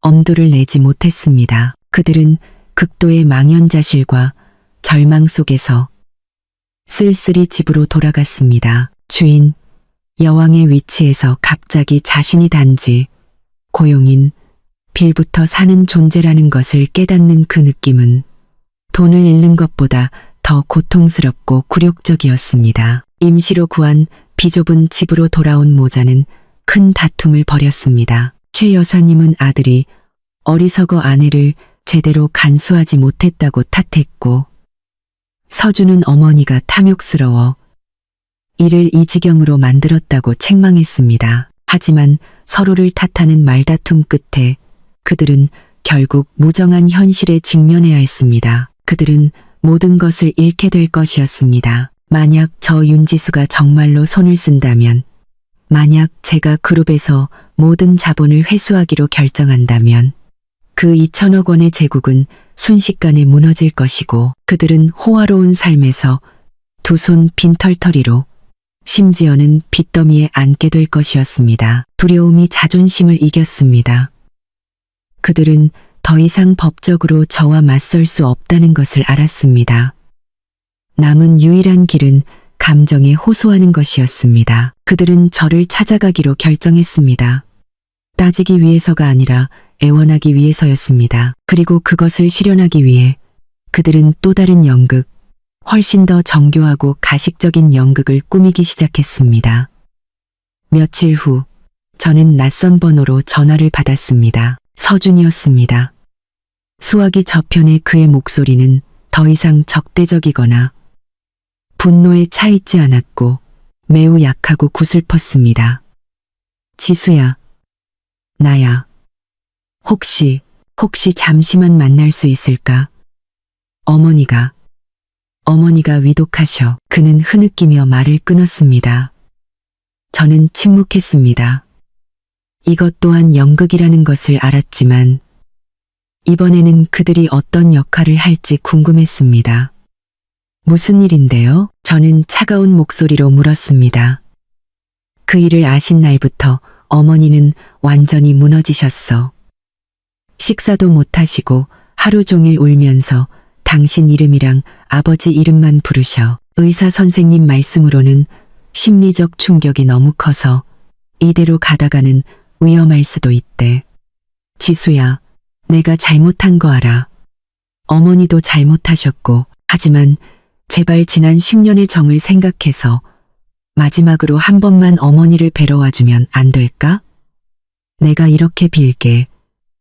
어머니가 눈 감기 전에 당신한테 꼭 할 말이 있으시다고 하셨어. 시어머니와 며느리의 정을 내세운 연극은 매우 비극적으로 연출되었습니다.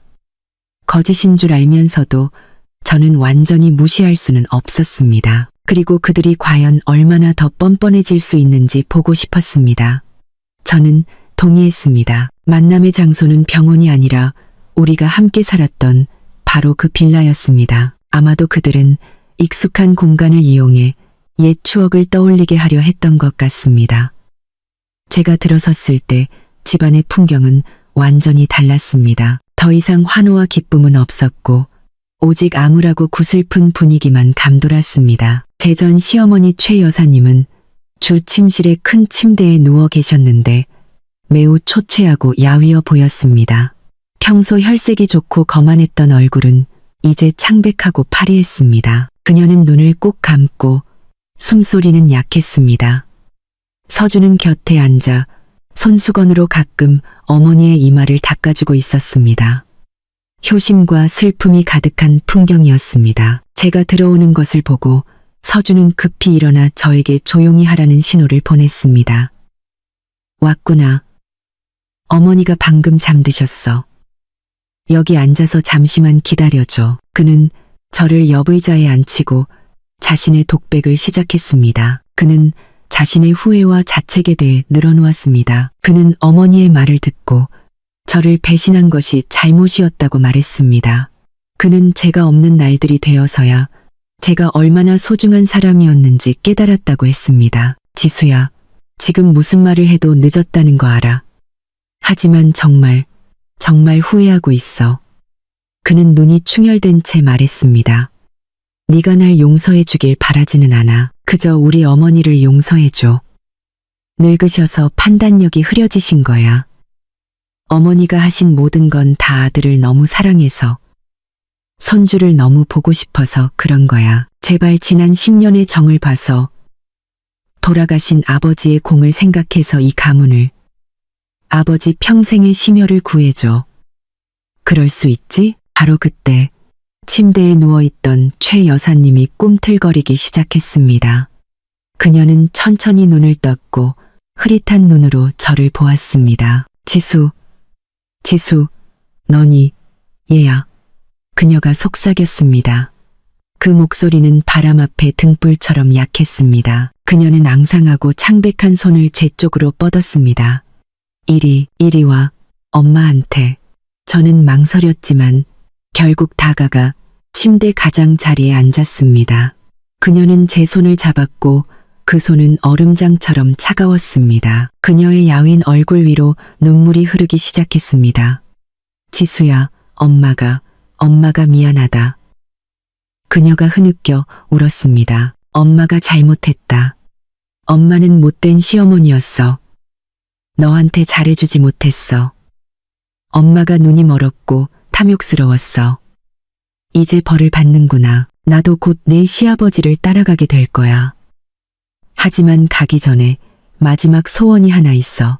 얘야. 그녀는 힘겹게 몸을 일으켜 간절한 눈빛으로 저를 쳐다보았습니다. 얘야. 우리 서준이를 구해다오. 이 가문의 사업을 구해다오. 그건 네 시아버지 평생의 심혈이야. 네가 그걸 무너지게 할 수는 없어. 내가 무릎이라도 꿇을게. 네가 원하는 건 뭐든지 할게. 제발 자금만 빼지 마. 회사를 버리지 마. 알았지, 얘야. 너무나 완벽하게 연기된 연극이었습니다. 말투, 눈빛, 그리고 눈물 한 방울까지 모든 것이 치밀하게 계산되었습니다. 그들은 더 이상 요구하거나 명령하지 않았습니다. 그들은 감정, 부부의 정, 그리고 돌아가신 분의 공을 이용하여 저를 묻고 제 동정심에 호소했습니다. 그들은 감정적인 여자인 제가 이 광경 앞에서 결코 무정할 수 없을 것이라고 생각했습니다. 하지만 그들은 또다시 저를 얕봤습니다. 저는 감정적일 수 있지만 어리석지는 않습니다. 그리고 저는 그 눈물 뒤에 변함없는 계산이 숨어 있다는 것을 잘 알고 있었습니다. 저는 전 시어머니의 가짜 병상 옆에 앉아 여전히 그녀에게 손을 잡힌 채 있었습니다. 저는 그녀의 애원과 하소연을 들으며 모자가 완벽하게 연기하려는 비극적인 연극을 지켜보았습니다. 한 명은 임종을 앞둔 늙은 어머니, 뒤늦은 후회를 하는 역할을, 다른 한 명은 극심한 고통에 빠진 효자 아들 역할을 맡았습니다. 그들은 감정, 부부의 정, 그리고 돌아가신 아버지의 공까지 온갖 수단을 동원하여 죄책감이라는 보이지 않는 우리를 만들어 저를 그 안에 가두고 마음이 약해져 양보하게 만들려 했습니다. 하지만 그들은 틀렸습니다. 그들의 위선 속에서 보낸 10년은 제게 한 가지를 가르쳐 주었습니다. 이기적인 자들의 눈물을 절대 믿지 말라는 것을요. 저는 그녀를 보았습니다. 공포에 질려 며칠간 먹지도 자지도 못해 야위고 초췌해진 얼굴, 뺨을 타고 흐르는 눈물을 보았지만 저는 조금도 동정심을 느끼지 못했습니다. 그저 우스꽝스러울 뿐이었습니다. 저는 조용히 그녀의 손에서 제 손을 뺐습니다. 어머니, 제가 입을 열었습니다. 목소리는 여전히 차분했지만 차갑고 거리감이 느껴졌습니다. 더 이상 연기하실 필요 없어요. 그 연극, 이제는 지겨워요. 제 말은 절정에 달한 연극에 찬물을 끼얹는 것과 같았습니다. 최 여사님은 얼어붙었고 울음소리도 멎었습니다. 서준은 눈을 동그랗게 뜨고 저를 쳐다보았습니다. 제가 그렇게 무정하게 나올 줄은 상상도 못했던 것입니다. 네가 무슨 말을 하는 거냐? 최 여사님이 더듬거렸습니다. 엄마는 지금 죽어가고 있는데 네가 엄마 보고 연기한다고? 어머니가 돌아가실지 아닐지는 제가 알 수 없죠. 제가 말하며 창가로 걸어갔습니다. 하지만 제가 자산을 동결하지 않았다면 아마 지금쯤 어머니는 아드님과 그 내연녀와 함께 즐겁게 새집을 보러 다니고 계셨겠죠. 그렇죠? 저는 돌아서서 그들의 눈을 똑바로 쳐다보았습니다. 두 분은 겨우 몇 방울의 눈물과 몇 마디 사과로 제가 10년간 견뎌온 고통을 지울 수 있다고 생각하세요? 두 분이 제게 안겨준 배신과 모욕을 지울 수 있다고 생각하세요? 두 분은 제가 여전히 옛날의 어리석은 윤지수, 달콤한 말 몇 마디에 마음이 약해져서 또다시 희생할 거라고 생각하세요? 저는 비웃었습니다. 메마르고 비꼬는 웃음이었습니다. 두 분은 틀렸어요. 그 윤지수는 죽었어요. 두 분이 어머니의 아들이 내연녀를 집에 데려왔을 때 박수치며 축하하던 바로 그날에 죽었어요. 지금 두 분 앞에 서 있는 사람은 태산그룹의 이사회 의장입니다. 그리고 제가 오늘 여기 온 것은 두 분의 하소연을 들으러 온 것이 아니라 사업 이야기를 하러 온 것입니다. 제 입에서 나온 사업이라는 두 단어의 모자는 넋을 잃었습니다. 그들은 제가 무슨 말을 하는지 이해하지 못했습니다. 저는 그들에게 생각할 시간을 주지 않았습니다. 저는 방 안의 책상으로 가서 미리 준비해온 서류 뭉치를 꺼냈습니다. 저는 그것을 최 여사님 앞 침대 옆 탁자 위에 놓았습니다. 이것이 제 제안입니다. 서준이 급히 달려와 서류 뭉치를 집어들고 보았습니다. 읽을수록 그의 얼굴색은 변해갔습니다. 그것은 화해 문서가 아니라 그룹의 모든 권력을 재구성하는 제안서였습니다. 이 제안서에 따르면 제가 말했습니다. 제 목소리는 협상하는 여성 기업가처럼 차갑고 단호했습니다. 저는 그룹에서 자금을 빼지 않겠습니다. 투자를 계속하고 심지어 사업 확장을 위해 자금을 더 투입할 수도 있습니다. 그것은 회사를 파산 위기에서 구하고 두 분을 빈털터리가 되는 상황에서 구해줄 것입니다. 그 말을 듣자 최 여사님과 서준의 얼굴이 약간 풀렸고 희망의 빛이 보였습니다. 하지만 저는 즉시 그 희망을 꺾었습니다. 하지만 제가 강조했습니다. 그 대가로 몇 가지 조건이 있습니다. 첫째, 어머님과 박서준 씨, 두 분은 자회사들의 두 분의 명의로 되어 있는 나머지 지분 전체, 총 20%를 저에게 양도해야 합니다. 제가 관리하고 있는 80%에 더하면 제가 이 그룹의 소유권 100%를 갖게 된다는 의미입니다. 뭐라고? 서준이 소리쳤습니다. 그건 회사를 그냥 강탈하는 거나 마찬가지잖아. 강탈이라고요? 제가 눈썹을 치켜떴습니다. 되찾는다는 말이 더 정확하겠죠. 원래 제 노력의 대가였던 것을 되찾는 것뿐입니다. 하지만 걱정 마세요. 제가 그렇게 무정하지는 않으니까요. 제가 두 번째 조건을 이어서 말했습니다. 제가 이사회 의장이 된 후 박서준 씨의 직위를 재조정하겠습니다.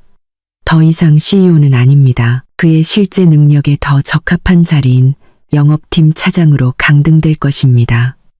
그는 여전히 출근하고 평범한 직원처럼 월급을 받게 될 것입니다. 물론 더 이상 고급차도 개인 기사도 무제한 경비도 없을 것입니다. 그는 자신의 월급으로 생활하는 법을 배워야 할 것입니다. 그리고 어머니, 저는 최 여사님을 돌아보며 말했습니다. 어머니는 그룹 직원의 어머니 자격으로 이 빌라에 계속 머무르실 수 있습니다. 모든 생활비, 가사 도우미 비용은 제가 계속 지원할 것입니다. 하지만 더 이상 유럽 여행도 명품 쇼핑도 없을 것입니다. 어머니는 다른 은퇴자들처럼 평범한 삶을 사는 법을 배우셔야 할 것입니다. 그리고 마지막이자 가장 중요한 조건입니다. 저는 두 사람 모두를 쳐다보았습니다. 두 분은 앞으로 절대 그룹의 경영이나 제 사생활에 개입해서는 안 됩니다. 이제부터 모든 결정은 저 혼자 내릴 것입니다.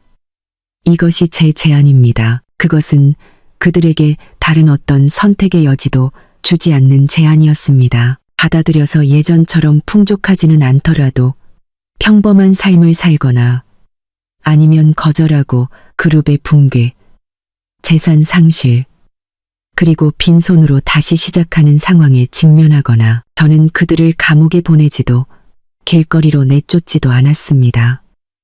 하지만 저는 그들이 가장 소중하게 여기던 것, 즉 권력과 왕족 같은 삶을 빼앗았습니다. 그것은 돈을 잃는 것보다 더 고통스러운 처벌이었습니다. 최 여사님과 서준은 그 자리에 넋을 잃고 앉아 있었습니다.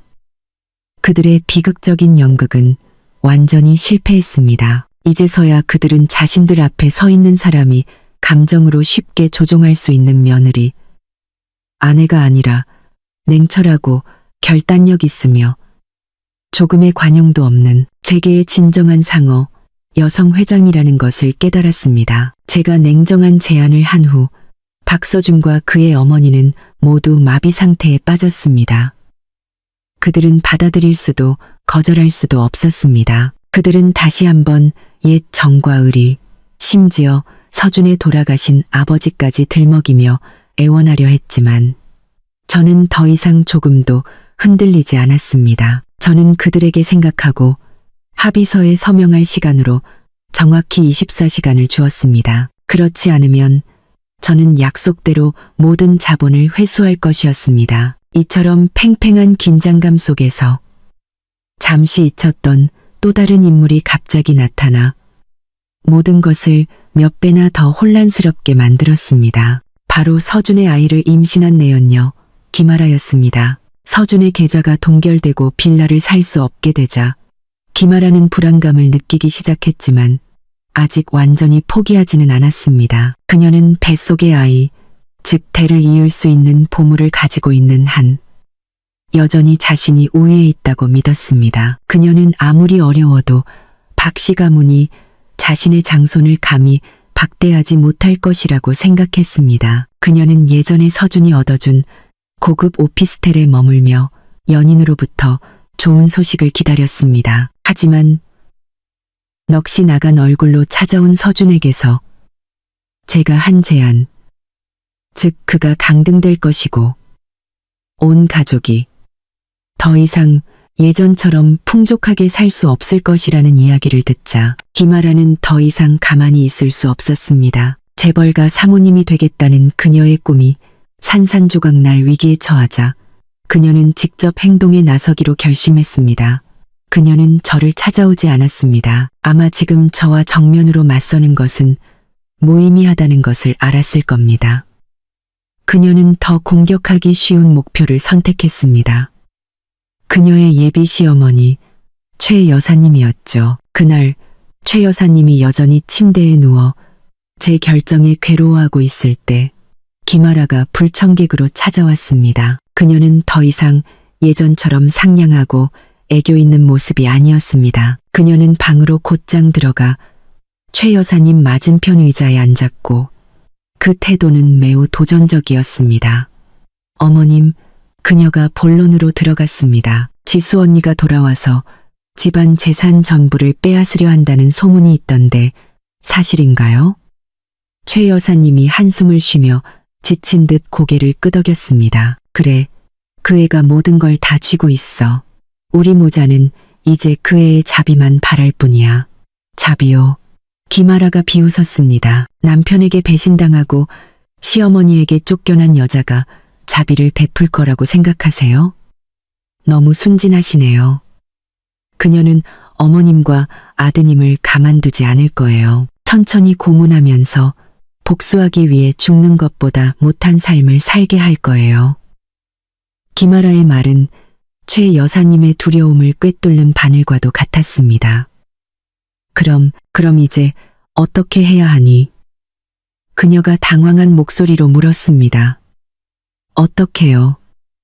김아라가 계산적인 미소를 지었습니다. 어머님께 아직 비장의 카드가 있다는 걸 잊으셨어요? 그 비장의 카드는 바로 제 뱃속에 있어요. 그녀는 불룩 나온 배를 부드럽게 쓰다듬었습니다. 박씨 집안의 장손. 윤지수 씨는 돈도 있고 권력도 있지만 이건 가질 수 없죠. 이것만 손에 있으면 우리는 여전히 판을 뒤집을 수 있어요. 그게 무슨 말이니?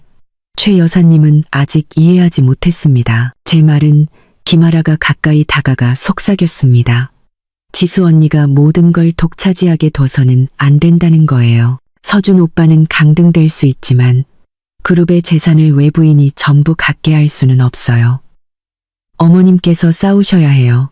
그녀에게 회사를 지키고 싶다면 어머님 손주의 미래를 보장하기 위해 상당한 재산을 떼어달라고 요구해야 해요. 저는 많이 필요 없어요. 그냥 빌라 한 채, 차 한 대, 그리고 아이를 인재로 키울 수 있을 만큼의 월별 양육비만 있으면 돼요. 그건 아이의 정당한 권리예요. 그녀는 제게 맞서 재산을 나누어 달라고 요구하도록 시어머니를 부추기고 있었습니다. 시어머니와 며느리가 힘을 합쳐 전처에 맞서는 연극이라니 정말 우스꽝스러웠습니다. 처음에는 최 여사님도 약간 망설였습니다. 그녀는 저의 냉철함과 단호함에 너무나 겁을 먹었기 때문입니다. 하지만 평범한 삶을 살아야 하고 더 이상 자랑할 수도 즐길 수도 없다는 생각. 특히 장손을 생각하자 그녀의 마음속에서 탐욕이 다시 솟아올랐습니다. 그리하여 한 명은 옛 며느리, 한 명은 새 며느리인 두 사람 사이에 내부 다툼이 시작되었습니다. 김아라는 계속해서 집에 찾아와 최 여사님에게 울고불고 하소연하며 손주가 고생하게 될 것이고 마땅히 누려야 할 것을 누리지 못할 것이라는 비참한 미래를 그렸습니다. 그녀는 심지어 가족이 자신과 아이의 풍족한 삶을 보장해주지 않으면 이 아이를 지킬 수 있을지 모르겠다는 암시까지 했습니다. 뻔뻔하기 짝이 없는 협박이었습니다. 김아라의 부추김과 협박에 눈이 먼 최 여사님은 다시 서준에게 압력을 가하기 시작했습니다. 그녀는 울면서 자신의 손주를 손해보게 할 수는 없다고 말했습니다. 그녀는 서준에게 저에게 더 강하게 나가서 자신의 핏줄을 위한 권리를 되찾아오라고 요구했습니다. 그 사이에 끼인 서준은 진퇴양난의 상황에 빠졌습니다. 한쪽에는 그의 경제적 생명줄을 쥔 강력한 전처가 있었고 다른 한쪽에는 임신한 내연녀와 탐욕스러운 어머니가 계속해서 압박을 가했습니다. 그는 갈기갈기 찢겨 어찌할 바를 몰랐습니다. 예전에 그가 왕이었던 집은 이제 끝없는 말다툼과 암투가 벌어지는 전쟁터로 변했습니다. 저는 충성스러운 가사도우미들의 말을 통해 그 모든 일을 알고 있었지만 그저 조용히 지켜볼 뿐이었습니다. 저는 그들이 스스로 만들어낸 혼란 속에서 어디까지 갈지 보고 싶었습니다. 그리고 모든 일의 원흉인 제 전 남편이 어떤 선택을 할지 보고 싶었습니다. 한편으로는 저의 압박과 모든 것을 잃을 위기, 다른 한편으로는 내연녀 김아라의 협박과 끝없는 요구에 내몰린 박서준은 완전히 무너져 내렸습니다. 그는 더 이상 일할 정신이 없었고 하루 종일 술과 끝없는 말다툼에 빠져 살았습니다. 최 여사님은 제게 압박당하고 미래의 며느리에게 다시 압박을 받자 정말로 광란 상태에 빠졌습니다. 탐욕, 헛된 자존심, 그리고 모든 것을 잃을 것이라는 두려움이 그녀를 막다른 길에 몰린 야수로 만들었고 판을 뒤집기 위해서라면 가장 미친 짓이라도 서슴지 않게 만들었습니다. 며칠을 고민한 끝에 그녀는 마지막 한 수, 그녀가 생각하기에 가장 고단수이고 악랄한 한 수를 두기로 결정했습니다. 그녀는 더 이상 법이나 논리로 저와 정면으로 맞서지 않을 것이었습니다. 그녀는 더 무서운 무기, 바로 여론을 사용하기로 했습니다. 그녀는 저를 배신당한 피해자에서 시댁의 재산을 가로채기 위해 수단을 쓴 불효한 며느리, 잔인한 아내로 만들고 싶었습니다. 그녀는 사회의 압력과 험담을 이용해 제 명예를 더럽히고 제가 더 이상 고개를 들고 다닐 수 없게 만들고 싶었습니다. 그녀의 계획은 매우 체계적으로 실행되었습니다. 그녀는 연애, 생활 분야를 전문으로 쓰는 몇몇 기자들, 즉 돈을 위해서라면 기꺼이 펜을 휘두를 작가들에게 연락했습니다. 그녀는 매우 비극적이고 감동적인 이야기를 꾸며냈습니다. 그 이야기 속에서 그녀는 아들과 손주를 위해 평생을 헌신한 불쌍한 시어머니로 그려졌습니다. 그녀의 아들 박서준은 경영 천재로 혼자 힘으로 거대한 사업을 일궜습니다. 그리고 저 윤지수는 시골 출신의 운 좋은 여자로 그녀 아들의 사랑을 받아 구제되었습니다. 지난 10년 동안 저는 아무 일도 하지 않고 호화롭게 살며 즐기기만 했습니다. 하지만 남편이 성공하자 저는 질투심에 불타 그가 다른 여자와 아이를 갖는 것을 원치 않았습니다. 그리고 돌아가신 시아버지께서 저를 믿고 회사 경영권의 일부를 남겨주셨다는 사실을 알게 되자 저는 즉시 돌변했습니다. 저는 음모와 수단을 동원해 모든 재산을 가로채고 남편과 시어머니를 그들의 집에서 쫓아냈으며 심지어 곧 태어날 손주까지 외면했습니다. 완벽하게 꾸며진 이야기로 부자에 대한 질투, 노인과 어린이에 대한 동정심, 그리고 야망 있고 수단 좋은 여성에 대한 편견이라는 대중의 심리를 정확히 파고들었습니다. 며칠 후 수많은 기사와 가짜 뉴스 사이트들이 일제히 그 이야기를 매우 선정적인 제목으로 보도했습니다. 재벌가 여성의 눈물겨운 시댁 재산 찬탈극, 젊은 CEO의 비극, 10년 동고동락한 전업주부 아내에게 모든 것을 빼앗기다 시아버지 눈물의 호소, 손주를 위해 며느리가 재산을 돌려주길 바란다. 그 기사들은 즉시 소셜미디어에서 폭풍을 일으켰습니다. 제 사진, 서준의 사진, 최 여사님과 김아라의 사진이 걷잡을 수 없이 퍼져나갔습니다. 수만 개의 악성 댓글과 욕설이 저를 향해 쏟아졌습니다. 그들은 저를 독사, 배은망덕한 자, 심장 없는 여자라고 불렀습니다. 그들은 진실을 알려고 하지 않았습니다.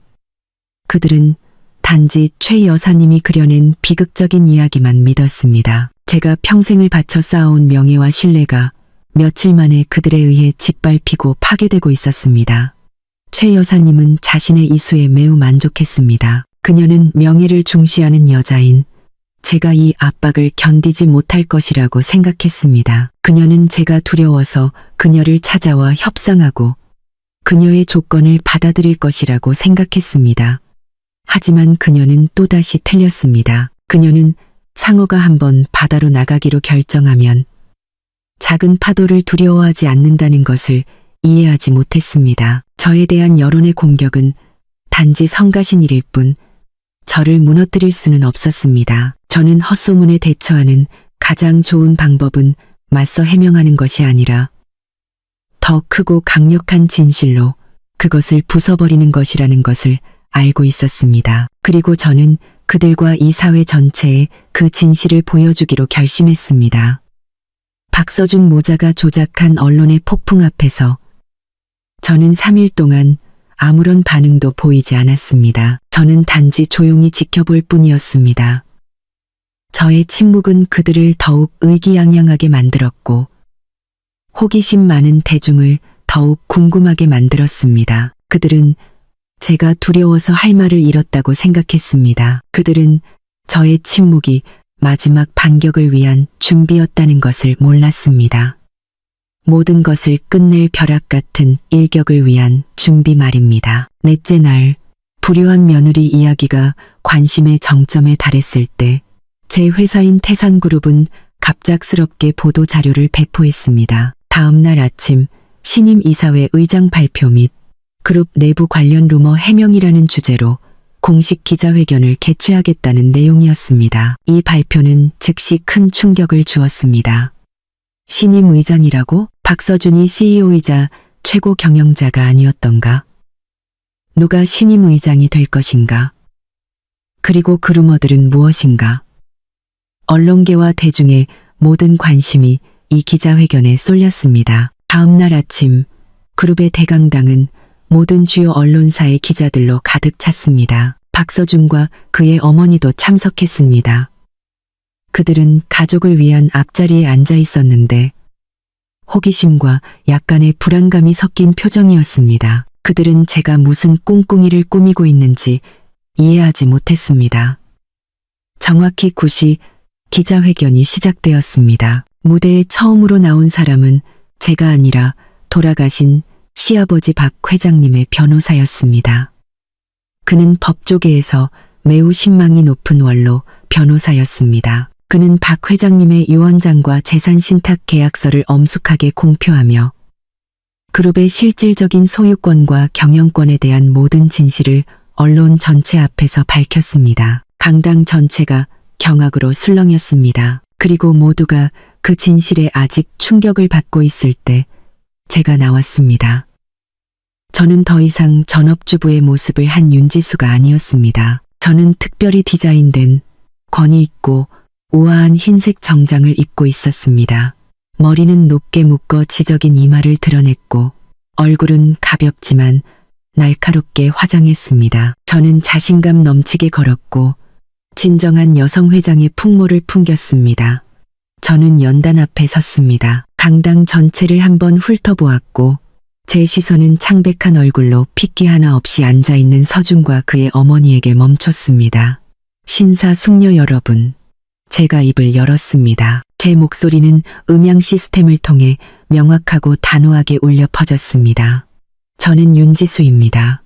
그리고 오늘부터 저는 태산그룹의 새로운 이사회 의장입니다. 짧은 소개 후 저는 헛소문에 대해 왈가왈부하지 않았습니다. 저는 단지 뒤에 대형 스크린에 부인할 수 없는 모든 증거들을 상영했습니다. 첫 번째는 보안 카메라 영상으로 서준이 임신한 내연녀를 집에 데려오고 온 가족이 어떻게 박수치며 축하했는지를 담고 있었습니다. 다음은 녹음 파일로 시어머니가 저를 어떻게 모욕하고 집에서 쫓아냈는지가 생생하게 기록되어 있었습니다. 그리고 마지막으로 지난 10년간 제가 그들의 생활을 어떻게 지원해야 했는지를 보여주는 은행거래 내역서와 영수증 사본들이었습니다. 모든 진실이 가장 적나라하게 더 이상 부인할 수 없을 정도로 드러났습니다.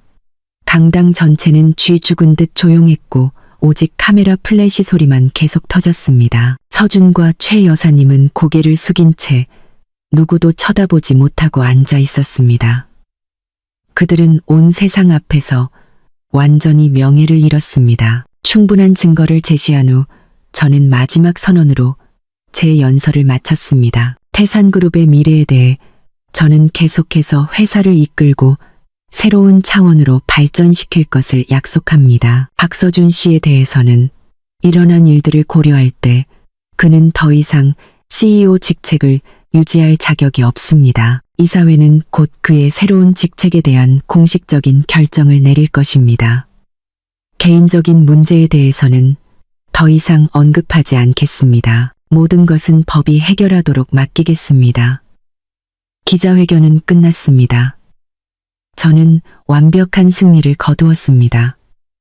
갖고 모든 헛소문은 산산조각 났고 제 명예는 되찾았으며 진정한 권력은 마침내 제 주인에게 돌아왔습니다. 그 후 며칠 동안 박서준과 그의 어머니는 상류사회에서 완전히 자취를 감추었습니다.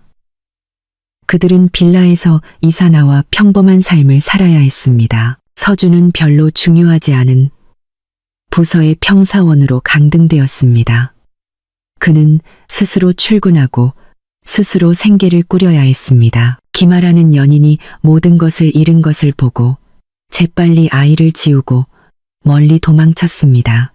그리고 저는 공식적으로 그룹을 인수했습니다. 저는 제 재능과 결단력으로 회사 전체를 재구성하여 이전보다 훨씬 더 강력하게 성장시켰습니다. 저는 더 이상 그림자가 아니라 모든 사람에게 존경과 흠모를 받는 진정한 여성 회장이 되었습니다. 가끔 여유가 있을 때 저는 여전히 건물 최상층의 사무실에 혼자 서서 반짝이는 도시의 불빛을 내려다봅니다. 더 이상 외롭지 않습니다. 저는 저의 독립과 강인함 속에서 평화를 찾았습니다. 제 이야기는 아마도 사랑 이야기가 아니라 한 여성의 각성, 자신을 되찾는 이야기일 것입니다. 가장 큰 행복은 남자에게서 오는 것이 아니라 자기 자신의 가치와 능력에서 온다는 것을 확인시켜주는 이야기입니다. 황금빛 인생 상담소 채널과 함께 윤지수 씨의 인생 이야기 마지막 순간까지 함께 해주신 모든 분들께 인사드립니다. 마지막 이야기가 끝나면서 우리 마음속에는 정의의 승리에 대한 통쾌함과 함께 명예와 인간의 마음에 대한 어두운 면에 대한 약간의 생각에 잠기게 됩니다. 윤지수 씨의 이야기는 단순히 평범한 복수극이 아닙니다. 여러분, 더 깊이 들여다보면 이것은 여성의 능력과 가치에 대한 단호한 선언입니다. 환상 속에서 사는 것의 위험성에 대한 깊은 교훈이며 지혜야말로 가장 강력하고 매력적인 무기라는 것을 보여주는 증거입니다. 이 이야기가 주는 첫 번째이자 가장 핵심적인 교훈은 바로 가정 내 여성의 역할과 희생에 대한 경고입니다. 우리의 주인공 윤지수 씨는 재무 천재의 두뇌를 가진 재능 있는 여성의 표본입니다. 하지만 사랑 때문에 그녀는 무대 뒤로 물러나 그림자, 전업주부가 되어 남편이 빛나도록 했습니다. 그녀의 희생은 매우 컸습니다. 그녀는 자신의 청춘과 지혜를 모두 바쳐 시댁을 위해 제국을 건설했습니다. 하지만 그 조용한 희생이 가져온 것은 무엇이었을까요? 그것은 존중이 아니라 환상 속에 사는 무능한 자와 타인의 노력 위에서 향유할 줄만 아는 가족을 키웠을 뿐입니다. 윤지수 씨의 비극은 모든 여성에게 값비싼 교훈을 줍니다. 어떤 남자를 위해서도 절대 자신의 경력과 가치를 포기하지 마십시오. 당신은 든든한 후원자가 될 수는 있지만 결코 보이지 않는 그림자가 되어서는 안 됩니다. 왜냐하면 당신이 스스로 자신의 빛을 포기한다면 다른 사람이 당신을 보지 못한다고 원망하지 마십시오. 거기서 우리는 더 중요한 교훈에 도달합니다. 바로 타인에게 의존하고 자신의 능력에 대한 환상을 품고 사는 것의 위험성입니다. 박서준은 바로 그 실패의 화신입니다. 그는 지위, 돈, 명예 등 모든 것을 가졌지만 그 어느 것도 스스로 이룬 것이 아니었습니다. 그는 단지 완벽하게 만들어진 꼭두각시 허수아비에 불과했습니다. 하지만 그는 자신이 진짜 왕이라고 믿었습니다. 그 환상은 그를 오만하고 배신적인 인간으로 만들었고 자신을 만들어준 바로 그 사람을 경멸하게 했습니다. 그리고 인형사가 조종하는 줄을 끊기로 결정했을 때 그는 정점에서 나락으로 곤두박질 쳤습니다. 이 이야기는 우리 모두에게, 특히 남성들에게 경고의 메시지를 전합니다. 절대 거짓의 기반 위에서 또는 타인에게 의존하여 자신의 경력을 쌓지 마십시오. 진정한 성공은 자신의 능력, 땀과 노력에서 비롯되어야 합니다. 왜냐하면 너무나 쉽게 얻은 모든 것은 너무나 빨리 사라지기 때문입니다. 그리고 아마도 이 이야기를 가장 특별하고 영감을 주는 것으로 만드는 것은 바로 윤지수 씨의 멋진 역전극일 것입니다. 그녀는 눈물을 사용하지 않았고 값싼 질투의 수법을 쓰지 않았습니다. 그녀는 자신의 가장 강력한 무기, 즉 지혜와 재정적 권력을 사용했습니다. 그녀는 여성이 지식과 독립성을 손에 쥐었을 때 어떤 세력도 그녀를 무시하거나 짓밟을 수 없다는 것을 증명했습니다. 그녀의 복수는 파괴를 위한 것이 아니라 질서를 재정립하고 모든 것을 본래의 가치로 되돌려 놓기 위한 것이었습니다. 그녀는 그들을 무자비하게 길거리로 내쫓지 않고 단지 그들에게 속하지 않은 것들을 빼앗고 그들이 자신의 진짜 모습과 능력에 직면하게 만들었습니다. 여러분, 윤지수 씨의 이야기는 현대 사회에서 여성의 가치가 더 이상 부엌 안에서의 현모양처에만 국한되지 않는다는 것을 강력하게 확인시켜 줍니다. 지혜, 용기, 그리고 재정적 독립이야말로 가장 귀중한 장신구이자 가장 견고한 갑옷입니다. 끊임없이 배우고 자신을 연마하며 자신의 가치를 확인하기 위해 용감하게 기회를 잡으십시오. 만약 이 이야기가 여러분에게 새로운 시각과 삶에 대한 깊은 교훈을 주었고 여러분이 더 나은 버전의 자신이 되도록 동기를 부여했다면 주저하지 마시고 채널 구독, 좋아요, 그리고 이 영상 공유 버튼을 눌러주세요. 경청해 주셔서 진심으로 감사합니다.